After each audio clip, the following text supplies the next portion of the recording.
Fala galera, estamos ao vivo em mais um Pod7 e hoje tendo a honra de receber o Dr. Leonardo Correia, neurocirurgião especialista em dor, uma das maiores referências aqui do Maranhão na sua área. Hoje nós temos essa pessoa maravilhosa ao nosso lado para contar um pouquinho sobre sua história e um pouquinho sobre essa área que nos traz tanta curiosidade. Doutor, seja bem-vindo. Prazer estar aqui, Gustavo. Então, Gustavo, eu fiz desde criança, né? Eu sempre fui muito engajado com a questão de fazer, mexer com ferida, cuidar de pessoas. E aí, meus pais vendo que eu me interessava muito por isso, a gente mora ainda no interior do Maranhão, em São Bernardo. Eles me encaminharam para São Luís para poder estudar, e aí acabei optando por fazer medicina. Fiz medicina na Universidade Estadual do Piauí. Me formei em 2013 e voltei para minha cidade para atuar como médico. Lá eu fiquei um período atuando, cheguei a fazer um ano de cirurgia geral aqui no Hospital Universitário, no Dutra, em 2000 e... acho que foi em 2009. E aí eu decidi que eu queria fazer neurocirurgia mesmo. E aí em 2018 eu fui para 2009, desculpa, eu acho que foi em 2015 que eu fiz cirurgia geral aqui no Dutra. E em 2018 fui para São Paulo fazer neurocirurgia, passar lá pelos maiores hospitais para me preparar aí para poder cuidar das pessoas da melhor forma, né? Eu sempre tive isso comigo de ter que me preparar para poder fazer algo de alto nível sem ser um aventureiro, sem querer parecer que não tivesse preparado para fazer aquilo, entendeu? Perfeito. Doutor, me conta um pouco mais sobre a sua infância. Eu fiquei curioso. O senhor Hã? me disse que desde o início já tinha essa vocação para ser médico. Me conta um pouco mais sobre essa infância, puxa na memória aí essas histórias. Gustavo, assim, eu não sei te falar bem o que que acontece, mas parece assim que algumas pessoas elas já nascem com Já algum nascem, né? dom assim, né? Porque assim, eu me lembro que desde pequeno, meu irmão, às vezes ele tinha umas feridas pela pele. E aí você sabe como é criança, né? Quando ele tá com uma ferida, uma raladura, ele não quer que ninguém toque naquilo. Já eu sempre fui o contrário, eu sempre queria cutucar, abrir, ver o que que tinha ali. E assim, foi. Eu lembro que uma vez ele teve um furúnculo, sabe o que é um furúnculo? Sim, sim, Então sim. aí tem que espremer aquilo, né? Aquilo tava apodrecendo dentro dele e ele não conseguia espremer. Aí um dia ele dormindo, eu acho que eu tinha uns 7 anos. Ele dormindo, eu fui lá e, puf, espremi. Aí, é uma coisa que desde pequeno, que analisando agora retrogradamente, vendo do futuro para o passado, eu já tinha esse dom desde criança, né? E desde pequeno sempre fui muito estudioso, meus pais tá. Você teve essa questão que o pessoal fala muito, tem que ter condição para estudar. Eu acho que não, cara. Eu conheço muita gente boa que sempre tem um dom já Perfeito. de estudar. Eu acho que estudar a nível acadêmico não é para qualquer um e eu admiro quem faz e também quem decide não fazer porque vê que o dom é outra coisa. Tem gente que é um dom mais prático, estudar é importante, eu não tô falando disso, tô falando a nível acadêmico, né? Sim, Ser um sim. advogado, ser um médico. Então, às vezes, um empresário, por exemplo, não necessariamente ele precisa ter uma faculdade para ele atuar bem, entendeu? Mas ele tem que se preparar ali, tem que estudar para poder exercer o que ele for fazer bem feito, né? E aí, no meu caso, desde pequeno tive esse dom, essa vontade de estudar. Aí fui para Teresina. Aí no início lá em Teresina tomei muito ferro no início porque tirava nota baixa, porque no interior do Maranhão, enfim, naquela época a gente ia pra escola, não era pra estudar, né? A gente jogava futebol com pichula, na quadra, pulava muro da escola, fazia tudo que desse. Aí minha tia, que é lá de Teresina, ela foi passar umas férias lá com a minha família, ela viu que eu pegava o livro assim de vez em quando, ficava lendo, e ela viu eu escrevendo algumas coisas no caderno, né? Ela achou minha letra muito bonita. E a minha tia era impressionada com esse negócio de estudo, porque eu acho que ela fazia transporte de criança e ela via os estudantes que eram melhores, como é que eles se comportavam. Ela via que eu tinha um perfil, entendeu? Ela chegou, tu não quer ir pra Teresina? Eu tinha uns 10 anos. Falei, eu vou. Aí ela me levou, aí comecei a estudar. Aí durante a fase inicial foi difícil, porque, enfim, não tinha base nenhuma. Longe dos pais também. A escola de Teresina, onde eu comecei, que era o diocesano, o colégio São Francisco de Sales, era um colégio católico e eu era um menino muito sapeca, né? Eu vinha da escola e podia pular o muro, podia jogar papel na professora, esconder o caderno dos alunos, era aquela coisa, interior do Maranhão, né? E aí foi uma fase interessante, essa fase inicial. Eu comecei um pouco ruim, porque eu tive que me adaptar, mas logo depois me adaptei. Comecei já a virar um dos melhores alunos da sala. Sexta, sétima série, já tive que voltar um ano, porque tinha Nesse condição. momento ali, você já sabia que queria ser médico? Na sexta, na Não, sétima série? não, não. Acho que a decisão para se tornar médico é uma decisão. Aquela coisa, eu não gosto de tomar decisão. Tem gente que fala, né? Eu não sou assim. Tem gente que fala, já nasci, já sabia disso. Eu acredito que é possível. Eu não, eu gosto de deixar a coisa aí Acontecendo. e eu vou observando se o que eu acho que é mesmo, entendeu? Pra eu não me iludir com algo que depois eu vá me arrepender, sabe? Perfeito. E aí eu acho que naquela época, passar pra medicina era tipo, 2000, tô falando de 2006, né? Passar pra medicina era praticamente impossível. A gente tinha 2 faculdades de medicina em Teresina, 3, acho. E acho que da minha escola lá, que era quando eu fiz a escola, depois eu mudei, né, pro Ângulo para me preparar para passar na faculdade de medicina. E naquela época eu acho que só eu que passei naquele ano, em 2006. Então foi um ano bem puxado, viu? Um ano bem. Mas aí era difícil e a gente se preparou e conseguiu aí. Doutor, por que neurocirurgião? Por que se especializar nessa área específica? Cara, essa história é interessante, deixa eu te falar. Eu vim. Eu sempre, durante a faculdade, queria ser cirurgião. Isso eu já sabia. Porque, assim, quando eu no interior lá, tu já viu que eu futucava ferida, fazia aquilo. Sim. E eu achava que quem não operava não era médico. Na minha cabeça, aquilo não era aceitável, entendeu? Eu respeito quem não opera, mas eu tenho isso comigo. Eu queria ser cirurgião, entendeu? Aí eu peguei e minha esposa morava em São Luís. Aí eu disse, rapaz, não tem residência de cirurgia cardíaca, não tem residência de cirurgia geral, de cirurgia de neurocirurgia. Aí eu, cara, vou fazer o Dutra aqui, fazer a cirurgia geral, e depois eu vejo se eu faço cirurgia cardíaca e faço outra coisa. Aí fiquei fiquei quase um ano no Dutra, um hospital muito bom, hospital universitário, hospital altamente com os padrões de organização de hospital, um hospital de grande porte, né? Acontece que não era o que eu queria, sabe? Você tá meio deslocado ali quando você tá fazendo cirurgia geral, e cirurgia geral é tão pesado quanto neurocirurgia. A residência é algo pesado na vida do médico, né? E aí, já diz o nome, residência, né? Você mora dentro do hospital. E aí, essa questão de minha esposa morar aqui em São Luís, decidi fazer cirurgia geral aqui no Dutra. E aí, a gente pegou e quando eu comecei fazendo, eu vi que não era aquilo que eu queria, mas eu insisti, sabe? Porque eu queria terminar, aproveitar que minha esposa estava terminando a faculdade. Acontece que eu não aguentei, cara. Num dia eu tava na UTI, aí entrou um neurocirurgião lá na UTI, e aí eu vi que ele tava fazendo aquilo, eu falei, cara, sabe de uma coisa? Não vou querer mais fazer isso, vou fazer o que eu quero e dane-se, eu vou fazer o que tá me dando vontade de fazer mesmo. E aí eu me preparei para fazer residência de neurocirurgia. Para quem não sabe, a residência de neurocirurgia é uma das residências mais concorridas dentro da neurocirurgia. É como se fosse o juiz do direito, né? É uma residência bastante concorrida, poucas vagas. E aí a gente conseguiu aí se preparar e aí passar para a residência também de neurocirurgia em São Paulo, aí nos maiores hospitais lá. Minha residência foi no Hospital Santa Marcelina, que é o maior hospital da Zona Leste de São Paulo. Então foi um desafio muito grande estudar para essa residência. Creio eu, né, que quando a gente vê, você comparou aí com o juiz, Uhum. o estudo para ser magistrado é complexo, não é fácil. Então, como foi essa preparação? Você teve que abdicar de muitas coisas, creio eu. Assim, hoje eu tenho a seguinte ideia, isso aí já é hoje, tá? Porque na época eu não tinha muito essa noção.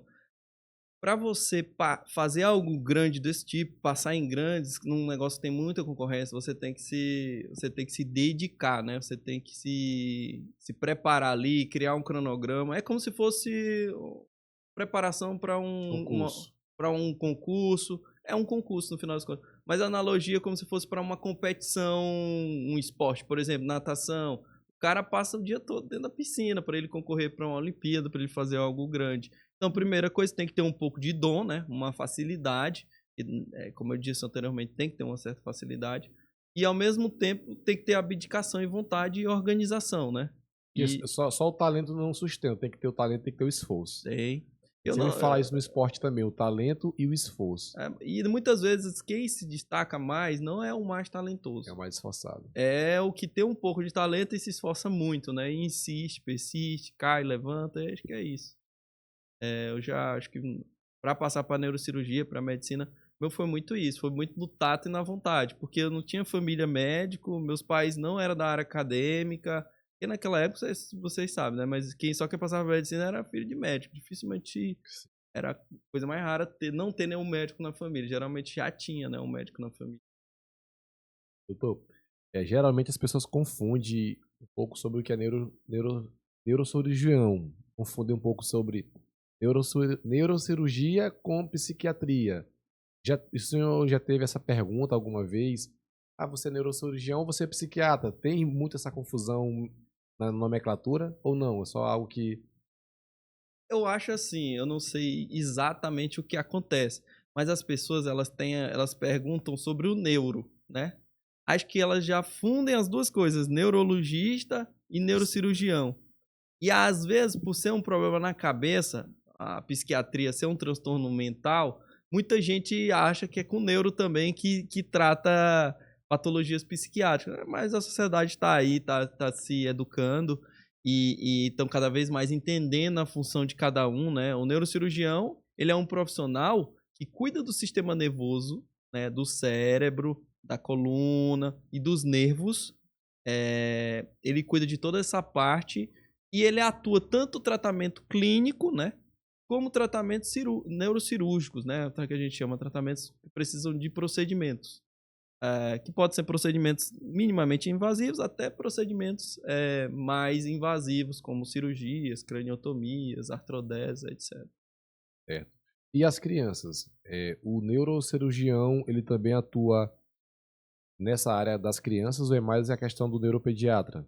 Tem alguma diferença? Então, eu acho que é devido ao bom, né, do TEA, do TDAH, o pessoal entra muito em contato para perguntar se a gente atende criança. Sim, o neurocirurgião atende criança. O neurocirurgião tem um ano, a residência de neurocirurgia são 6 anos. São 5 anos, mas uma sub que eu fiz foi 6 anos, né? Eu fiz a subespecialização em dor. E aí, a neurocirurgia, a gente tem um ano que é só cuidando de criança. Todos os anos tem cirurgia de criança, mas um ano É só é para só para criança. você cuidar das crianças. Você passa na enfermaria, você passa visita, você prescreve as crianças, você responde pareceres da pediatria, de outras especialidades da pediatria.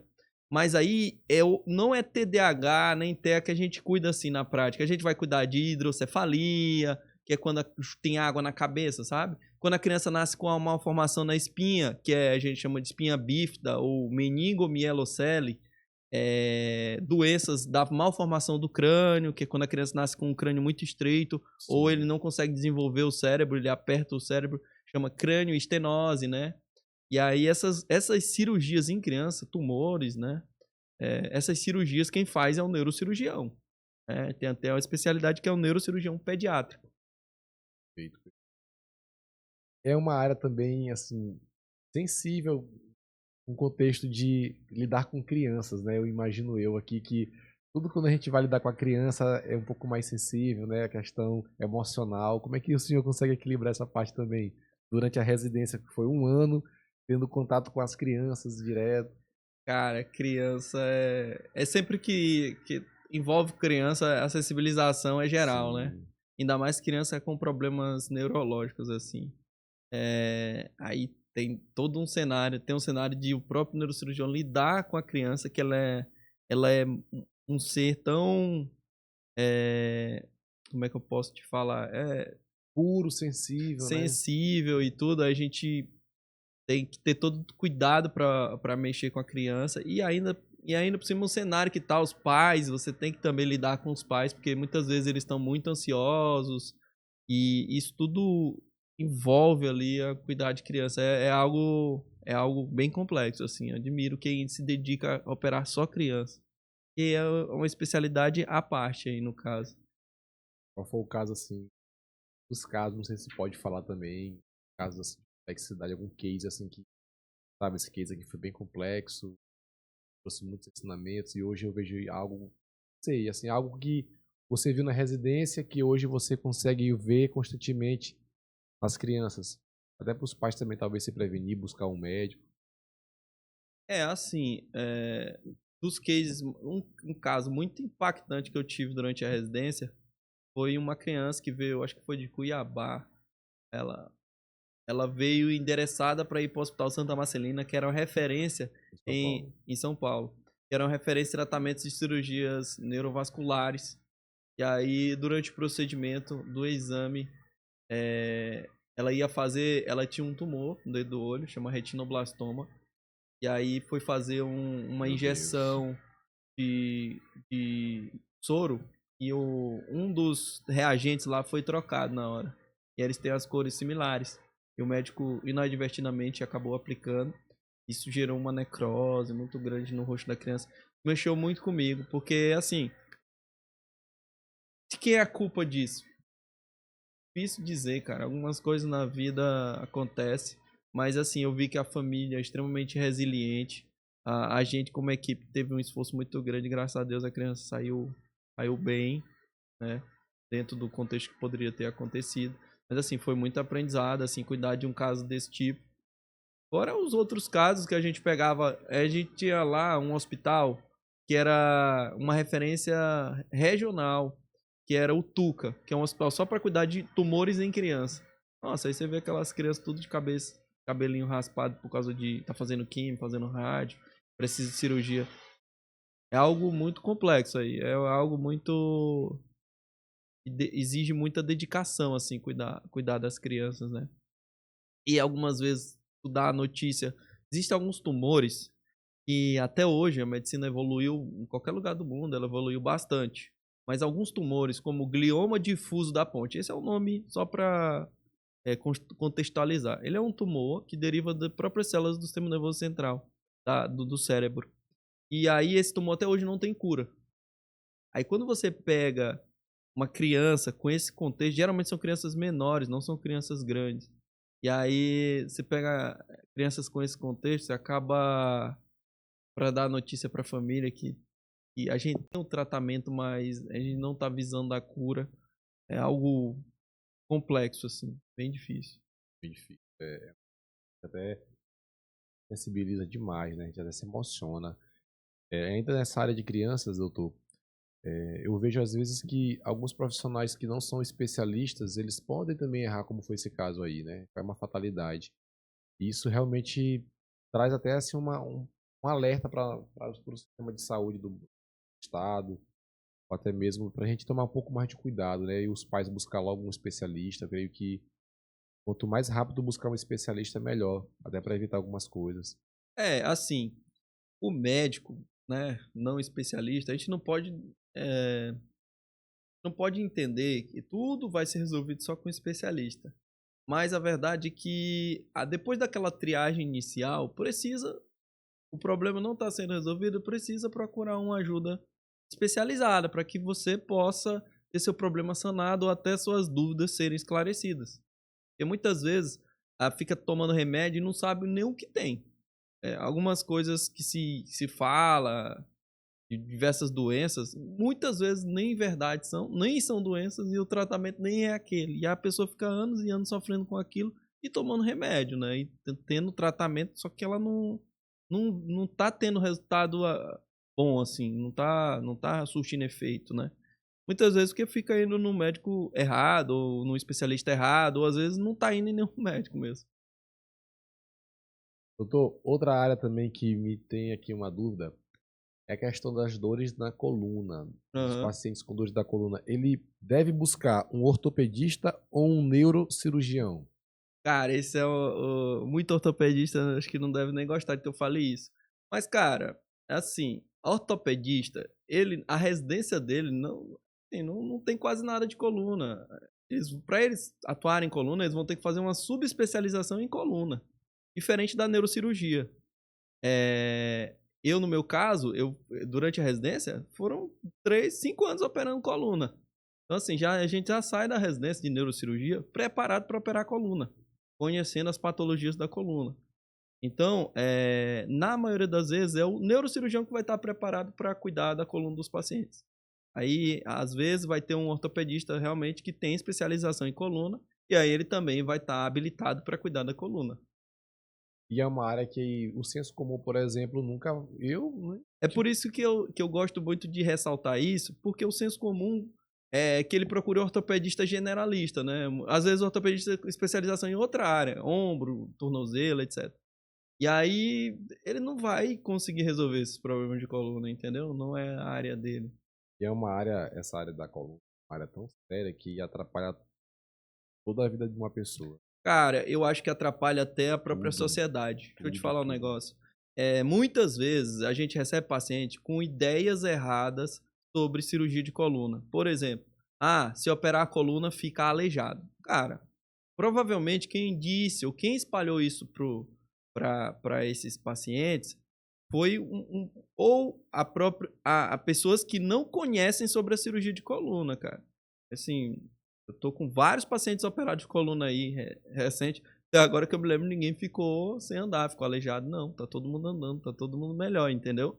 Só que você tem que conversar com um especialista na área para tu ter as informações certas. Tu tá ouvindo coisa e falando coisas que às vezes tu nunca viu. Me mostra alguém que foi operado pelo neurocirurgião que ficou aleijado. Isso é raríssimo, entendeu? A mesma história que eu te falei, pode acontecer sim, pode acontecer. Mas a verdade é que, a maioria das vezes, se você tiver uma cirurgia bem indicada, for bem operado, você vai ficar bem, cara. Vai ficar bem. Provavelmente tu não tá melhorando, porque quem te falou que não é pra operar é provavelmente quem não entende daquilo. Não é o dia a dia dele, entendeu? E assim, eu não defendo a cirurgia de coluna, ó. Eu tô aqui, não é pra dizer que é pra você fazer a cirurgia, entendeu? Eu não quero que você faça a cirurgia. Só que quando você precisa fazer a cirurgia, é melhor você estar na mão de quem consegue fazer e te orientar do que tu estar na mão de alguém que não faz e ele vai te dizer umas mentiras que não existem e o teu problema vai só piorar. Aí sim tu vai ficar aleijado. E é uma situação tão complexa que muitas vezes o paciente vem o medo de não fazer a cirurgia, aí não sabe quem procurar, aí vai carregando aquele problema só vai se aumentando, né? A maioria das vezes que eu vejo, ele vai no clínico, o clínico fala umas coisas, aí ele, bom, vou procurar um especialista, aí ele pensa no ortopedista, aí ele vai no ortopedista, geralmente não é especializado em coluna, aí ele vai falar umas coisas, não opera, não resolve o problema, aí fica nessa dificuldade, entendeu? Hoje meu ambulatório, 30% é tentando resolver esses problemas que não estão sendo O resolvidos. seu Né? ambulatório no caso de São Bernardo. Eu faço ambulatório nessa região ali do Baixo Parnaíba. São Sim. várias cidades, tá? Várias Sim. várias Porque eu cidades. digo isso porque eu mesmo conheço algumas pessoas que sofrem com essa dor e eu fico até me perguntando, será se vai ser algo vitalício na vida dessa pessoa? Porque Então, sempre que ela me fala, Gustavo, fiz a cirurgia, vou ter que fazer outra cirurgia, vou ter que fazer outra situação, outro procedimento. Eu fico, meu Deus, é uma cruz que ele carrega, que essa pessoa carrega. é isso aí. Cara, eu vou te falar outra coisa, Gustavo. É o seguinte. O primeiro ponto é, se você for escolher um especialista para coluna, meu conselho, escolha um neurocirurgião ou um ortopedista especialista em coluna. Tudo bem? Uma vez que você tem um diagnóstico, sempre que se indicar uma cirurgia, tem que se pensar num planejamento terapêutico. Daí, por que você acha que eu escolhi fazer subespecialização em dor? Porque eu via que só a cirurgia, ela não resolve o problema. Entendeu? Se o cirurgião que opera aquilo ali achar que é só operar e mandar para casa que vai se resolver, não vai, porque esse paciente vai ter dor. E aí, às vezes, a dor, ela surgiu, não foi por causa da cirurgia, foi porque não foi bem planejado, entendeu? Então, assim, você tem que... Muitos pacientes meus, como eu, até no meu pós-operatório, eu me preocupo com a questão da dor, no dia seguinte eles estão levantando a perna, andando, fazendo tudo, sem dor, entendeu? Porque a ideia é resolver o problema ali e também deixar o paciente bem, sem dor. Então, às vezes, a cirurgia, ela se torna um problema quando ela vira uma bola de neve. Aí o colega volta no mesmo colega que operou, aí ele pensa que aquela dor é por um problema que continua, ele quer operar de novo e de novo. Então tem essas questões também. Por isso, eu vendo isso, foi porque que eu me subespecializei nessa área. Foi vendo que isso era uma coisa que tinha que ser vista. Doutor, levando agora para sua trajetória e propósito na faculdade. O senhor já me falou um pouco sobre esse contexto da trajetória, mas eu queria que nós pudéssemos adentrar um pouco mais, porque essa especialidade foi algo que lhe marcou. E eu queria saber um pouco, por exemplo, qual foi o mentor que mais lhe deu assim aquele impacto, que mais foi influente na sua vida, que até hoje você diz, Gustavo, aquele mentor, aquele professor, ele me ajudou muito e me ajuda até hoje com os ensinamentos. Me conta um pouquinho mais detalhes da sua trajetória, porque eu creio que isso é uma esperança também, porque quando a gente relembra as boas memórias, traz esperança e traz um vigor também na nossa vida. É. Assim, ó, pessoal, quando eu decidi ir para São Paulo, tem sempre aquela visão do nordestino que é ir para São Paulo, né? Se tornar alguém, crescer, ser grande. Cheguei em São Paulo em 2018. Aí eu decidi ir. Eu fui com família e tudo naquela época. Eu e minha esposa, a gente casou e foi. E ali a gente tinha. Ela engravidou no terceiro mês de residência. E aí foi já aquele plus, né? Filho pequeno, residência pesada. E aí eu tava fazendo residência eu comecei fazendo residência com um dos maiores neurocirurgiões microvasculares do país, que era o Dr. Evandro de Oliveira. Ele era mundialmente conhecido. Durante minha residência, no primeiro ano, cara, tinha chinês, tinha pessoal todo da América Latina, ia lá pra ver ele operar. O cara era muito bom, assim, muito bom mesmo. Mas ele desenvolveu uma doença neurológica, ó, ironia do Meu destino. Deus. Aí ele teve ela, aí ele começou a perder a coordenação das mãos, a fala ficou descoordenada. E aí a gente teve que mudar de residência, cara. Porque o nosso ícone ali, quem ensinava todo mundo a operar, e eu tava no início ainda e tinha que mudar. Aí eu mudei para outro hospital, que no primeiro momento eu fiquei receoso porque era muito longe de onde eu tinha escolhido morar. Quem mora em São Paulo sabe. Se você mora num bairro, para você ir para outro, nossa, ali é uma região, na verdade. A Zona Leste, Zona Norte. Tal. Eu morava ali próximo à Liberdade, próximo à Paulista. No hospital, eu fazia residência no hospital BP, Beneficência Portuguesa, e depois tinha que mudar para essa residência que era no Santa Marcelina, que era na Zona Leste, a ZL. Pegava lá, moço, era 3 horas de todo dia, 1 hora e meia para ir, 2 horas para voltar, Puxado. puxado. E residência de neurocirurgia, você- pena, viu? É bem pesado mesmo, bem pesado. Doutor, e toda profissão, quando você ama trabalhar com o que você trabalha, você não trabalha, você vive o propósito. Sempre digo que é um propósito. Eu tenho um amigo também que já trabalha com os olhos, né? Com a cirurgia dos Oftalmo, olhos. né? Isso, e a gente sempre conversava sobre isso. Ele dizia para mim o seguinte: Gustavo, é como se aqui fosse meu sacerdócio. Uhum. Eu encaro com um propósito. Eu encaro, ele tem algumas clínicas, ele falava muito sobre isso comigo. Eu encaro isso como um propósito. Quando eu saio de casa de manhã cedo, quando eu chego tarde, às vezes os dias que eu renuncio. Então eu amo o que eu faço como se fosse realmente um propósito divino. Qual é a sua ligação com a sua profissão? O porquê você eu creio que você já falou o porquê que você escolheu, mas o porquê que você tem isso como propósito? Me fala um pouco mais sobre sua profissão e propósito, a ligação. A questão do propósito é assim, algo que te demanda de você quase tudo que você consegue ter, tipo assim, meu dia tem, sei lá, eu durmo 8, 6 horas, 7 horas por dia. Meu dia tem ali umas 14 horas. Do dia eu passo 10 horas fazendo coisas de neurocirurgia. Então, assim, é realmente um sacerdócio, entendeu?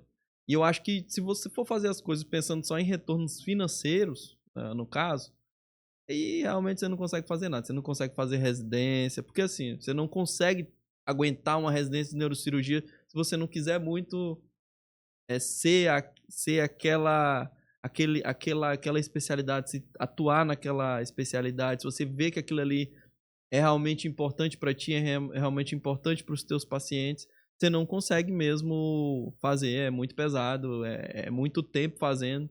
E assim, é por isso que algumas pessoas começam uma especialização e desistem. Ela não se encontra, o propósito dela se perde ali, ela não.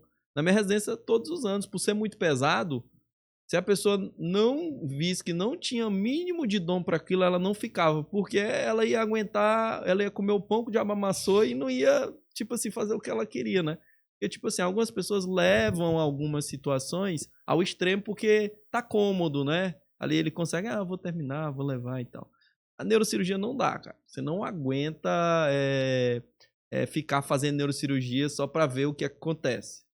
Porque tipo assim, é basicamente 5 anos sem dormir. É tipo assim, é uma loucura, entendeu? Doutor, e assim, creio que é muito oportuno essa pergunta. Você levou sua família para São Paulo. Aham. Me fala um pouco sobre agora, eu vou fazer aqui um parênteses para você falar um pouco sobre como você conheceu sua esposa e a importância dela nesse momento da sua vida, porque esse momento foi um momento bem difícil, como você já Uhum. relatou.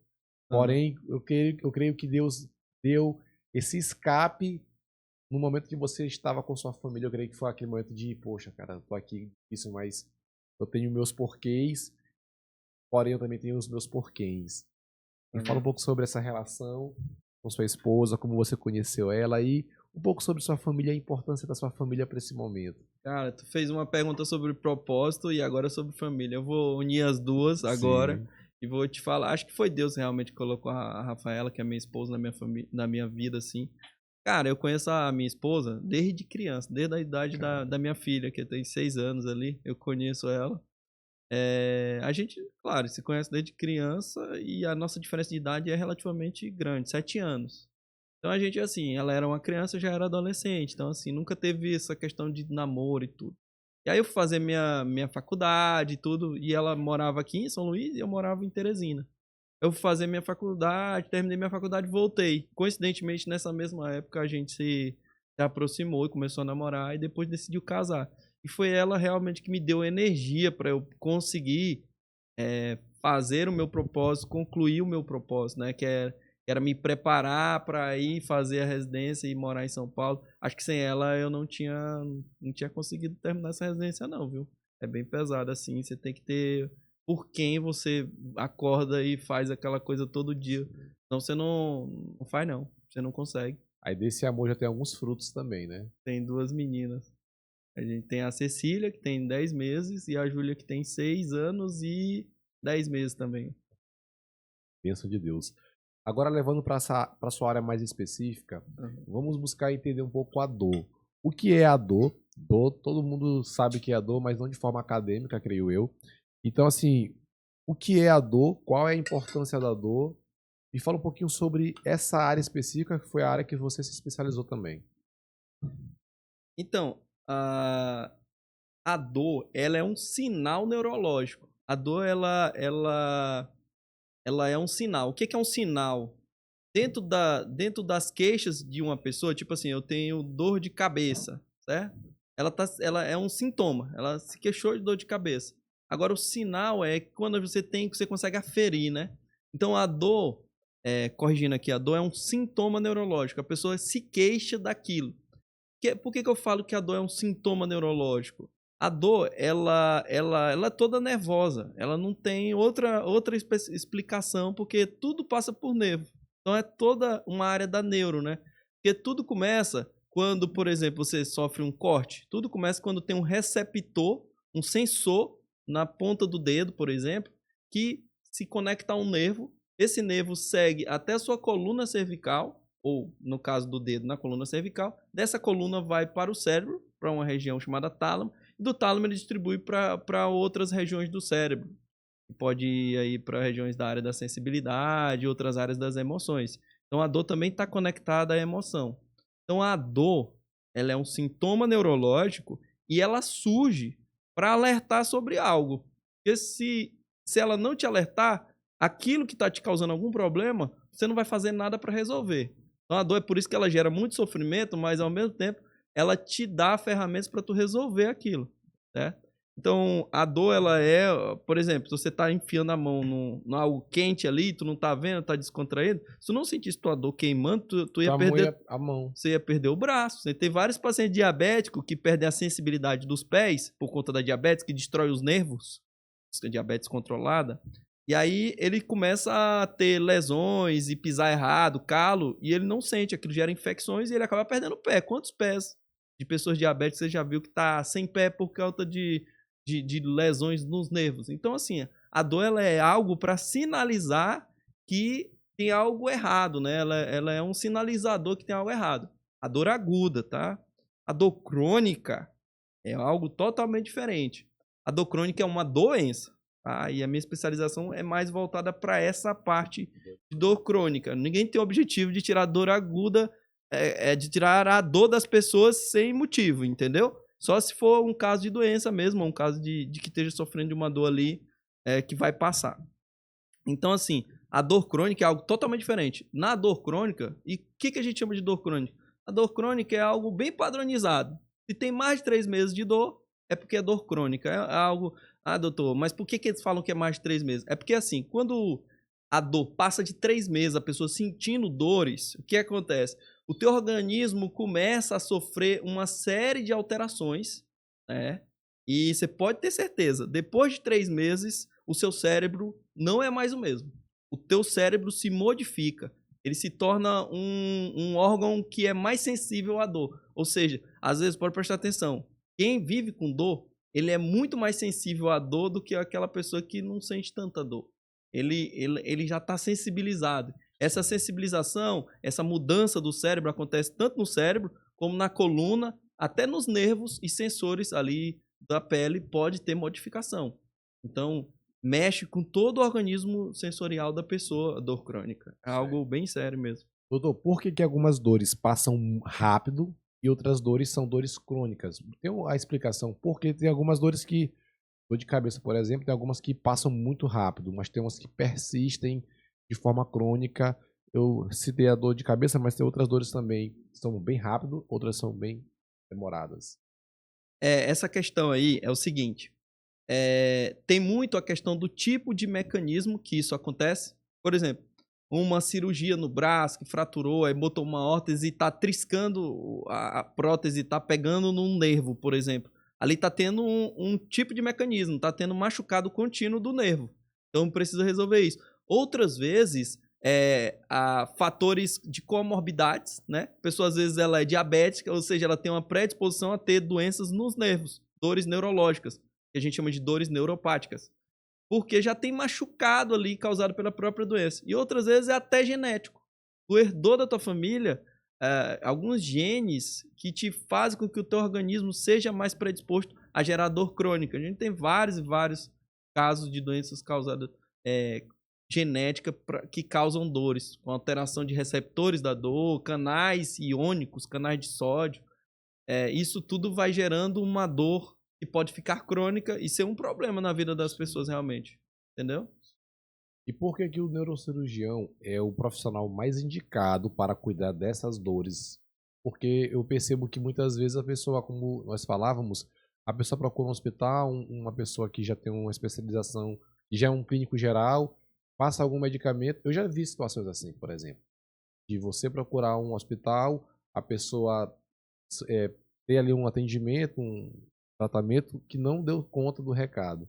Uhum. E muitas vezes a pessoa não tem, a pessoa que está no senso comum, que não tem tanta informação, ela não tem essa consciência e ela tem que buscar um profissional especializado. E qual é o profissional especializado para aquela dor? E eu lhe pergunto, é verdade que o neurocirurgião é o mais indicado para esse tipo de tratamento? Cara, ao meu ver, sim.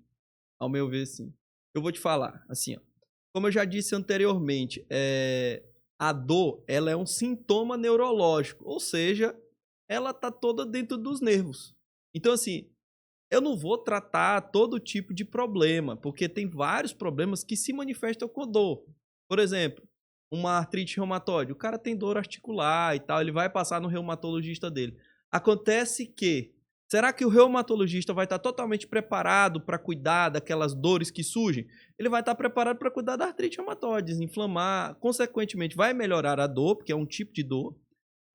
Mas se a dor persistir, a gente tem que tomar algumas posições com relação à dor, fazer alguns tratamentos. Então, assim, a dor ela é toda neurológica e quando o paciente, mais que ele esteja recebendo o tratamento certo, a dor fica, ela precisa de um profissional que entenda de dor para poder ali atuar e ajudar também a resolver o problema de dor, porque dor crônica é um problema sério. Às vezes você chega no médico, presta atenção você, que às vezes você chega no seu médico especialista, você fala ele quer falar da doença, né? Mas ele esquece que você também tá com dor. E aí, às vezes, ele não tá preparado para cuidar daquele paciente com dor. E aí ele vai passar um remédio ali pra dor, tu vai continuar com dor, mas Paliativo. a doença tá resolvida, a doença tá controlada ou resolvida, mas a dor continua. Então tu tem que procurar um médico especialista em dor, que no caso é um neurocirurgião, porque ele consegue te passar remédio, ele consegue fazer procedimentos minimamente invasivos ou regenerativos e ainda fazer algum procedimento mais avançado, se for necessário, para resolver tua dor, para poder parar com isso, entendeu? E aí, como eu disse, às vezes o problema tá. Até o cérebro já se modificou, entendeu? E aí, como é que você vai lidar com todo esse cenário aí de dor, entendeu? Certo. No seu consultório, quais são os cases, os casos que você mais recebe? Dor de cabeça, dor no pescoço, nas costas. São várias dores. Tem pessoas que têm até dor no corpo todo. Eu imagino que tem uns que. Doutor, tô com dor no corpo todo. É igual o homenzinho torto. Tô todo torto. Quais são os problemas que mais o senhor encontra no dia a dia no seu consultório? Cara, assim, eu recebo. O que que eu recebo? O paciente chega assim, como é que eu posso lhe ajudar? Ela falou, eu tô com o meu corpo todo doendo, entendeu? Então, assim, mas eu costumo dividir, né, as dores em regiões para poder facilitar, para dizer pro grande público quais são as dores que o neurocirurgião mais atua, né? São as dores de cabeça, dores no pescoço, dores em articulações, ombro, quadril. Não é que ele vai resolver, por exemplo, botar uma órtese no quadril, mas às vezes aquela dor crônica, depois de ter feito cirurgia, depois de ter feito um tratamento ortopédico, precisa de um neurocirurgião para ver aquilo ali se de repente não precisa tratar a dor que ficou daquele tratamento, entendeu? Dores em nervos, né, nos membros, dores neuropáticas que a gente neuropatias, né, que a gente chama. Dores na coluna lombar, são dores bastante frequentes também que eu recebo. Tem outros tipos de dores mais raras, como a síndrome complexa regional, que acontece muito após lesão de uma parte do sistema nervoso, que chama sistema nervoso autônomo, e geram essas dores em queimação, dores muito ruins. Geralmente após cirurgias ortopédicas é comum, alteração da pigmentação da pele. E uma dor que eu trato bastante no meu dia a dia hoje é a fibromialgia. A fibromialgia que é uma das dores difusas mais comuns que existem. Fibromialgia. Muita gente está sofrendo de fibromialgia e está recebendo diagnóstico de hérnia de disco. Só para especificar um pouco mais, assim, para a gente que é um pouco leigo na área, o que vem a ser a fibromialgia, no caso é na coluna, pelo que o senhor está falando? Não é na coluna. A fibromialgia, ela é uma doença do sistema nervoso somatosensorial. O que quer dizer? Isso é uma disfunção do cérebro. E aí hoje a maioria dos fibromialgias são encaminhados para reumatologistas. Mas a fibromialgia é um problema do cérebro. Quem que é o especialista que mais trata cérebro? Neurocirurgião. Eu acho que é essa mesma doença de um colega meu, que ele me falou de hérnia de disco e tal, e agora você falou sobre... Muitas vezes o cara que sofre de dor nas costas. Justamente. Ele sofre de uma dor nas costas ali. Mas tá ligada com o cérebro. E a única explicação que ele ouve é que ele tem hérnia de disco. Justamente. Aí, assim, cabe naquilo que eu falei no início, né? Ele passa no ortopedista que não é especialista em coluna, ele pede um exame de imagem, e aí tudo ele fala que é hérnia de disco. Assim, se eu te perguntar quais são as doenças que você conhece da coluna? Você vai falar, provavelmente, você conhece hérnia de disco, bico de papagaio, coluna desviada e osteoporose da coluna, o osso fraco da coluna. É o mesmo tanto que o ortopedista conhece. Gente, a gente tem tratados de cirurgia de coluna, são desses de mais de um tamanho de uma bíblia. Você acha que vai dar 4 doenças só? Entendeu? O interessante é porque, como diz na Bíblia, o povo perece por falta de conhecimento.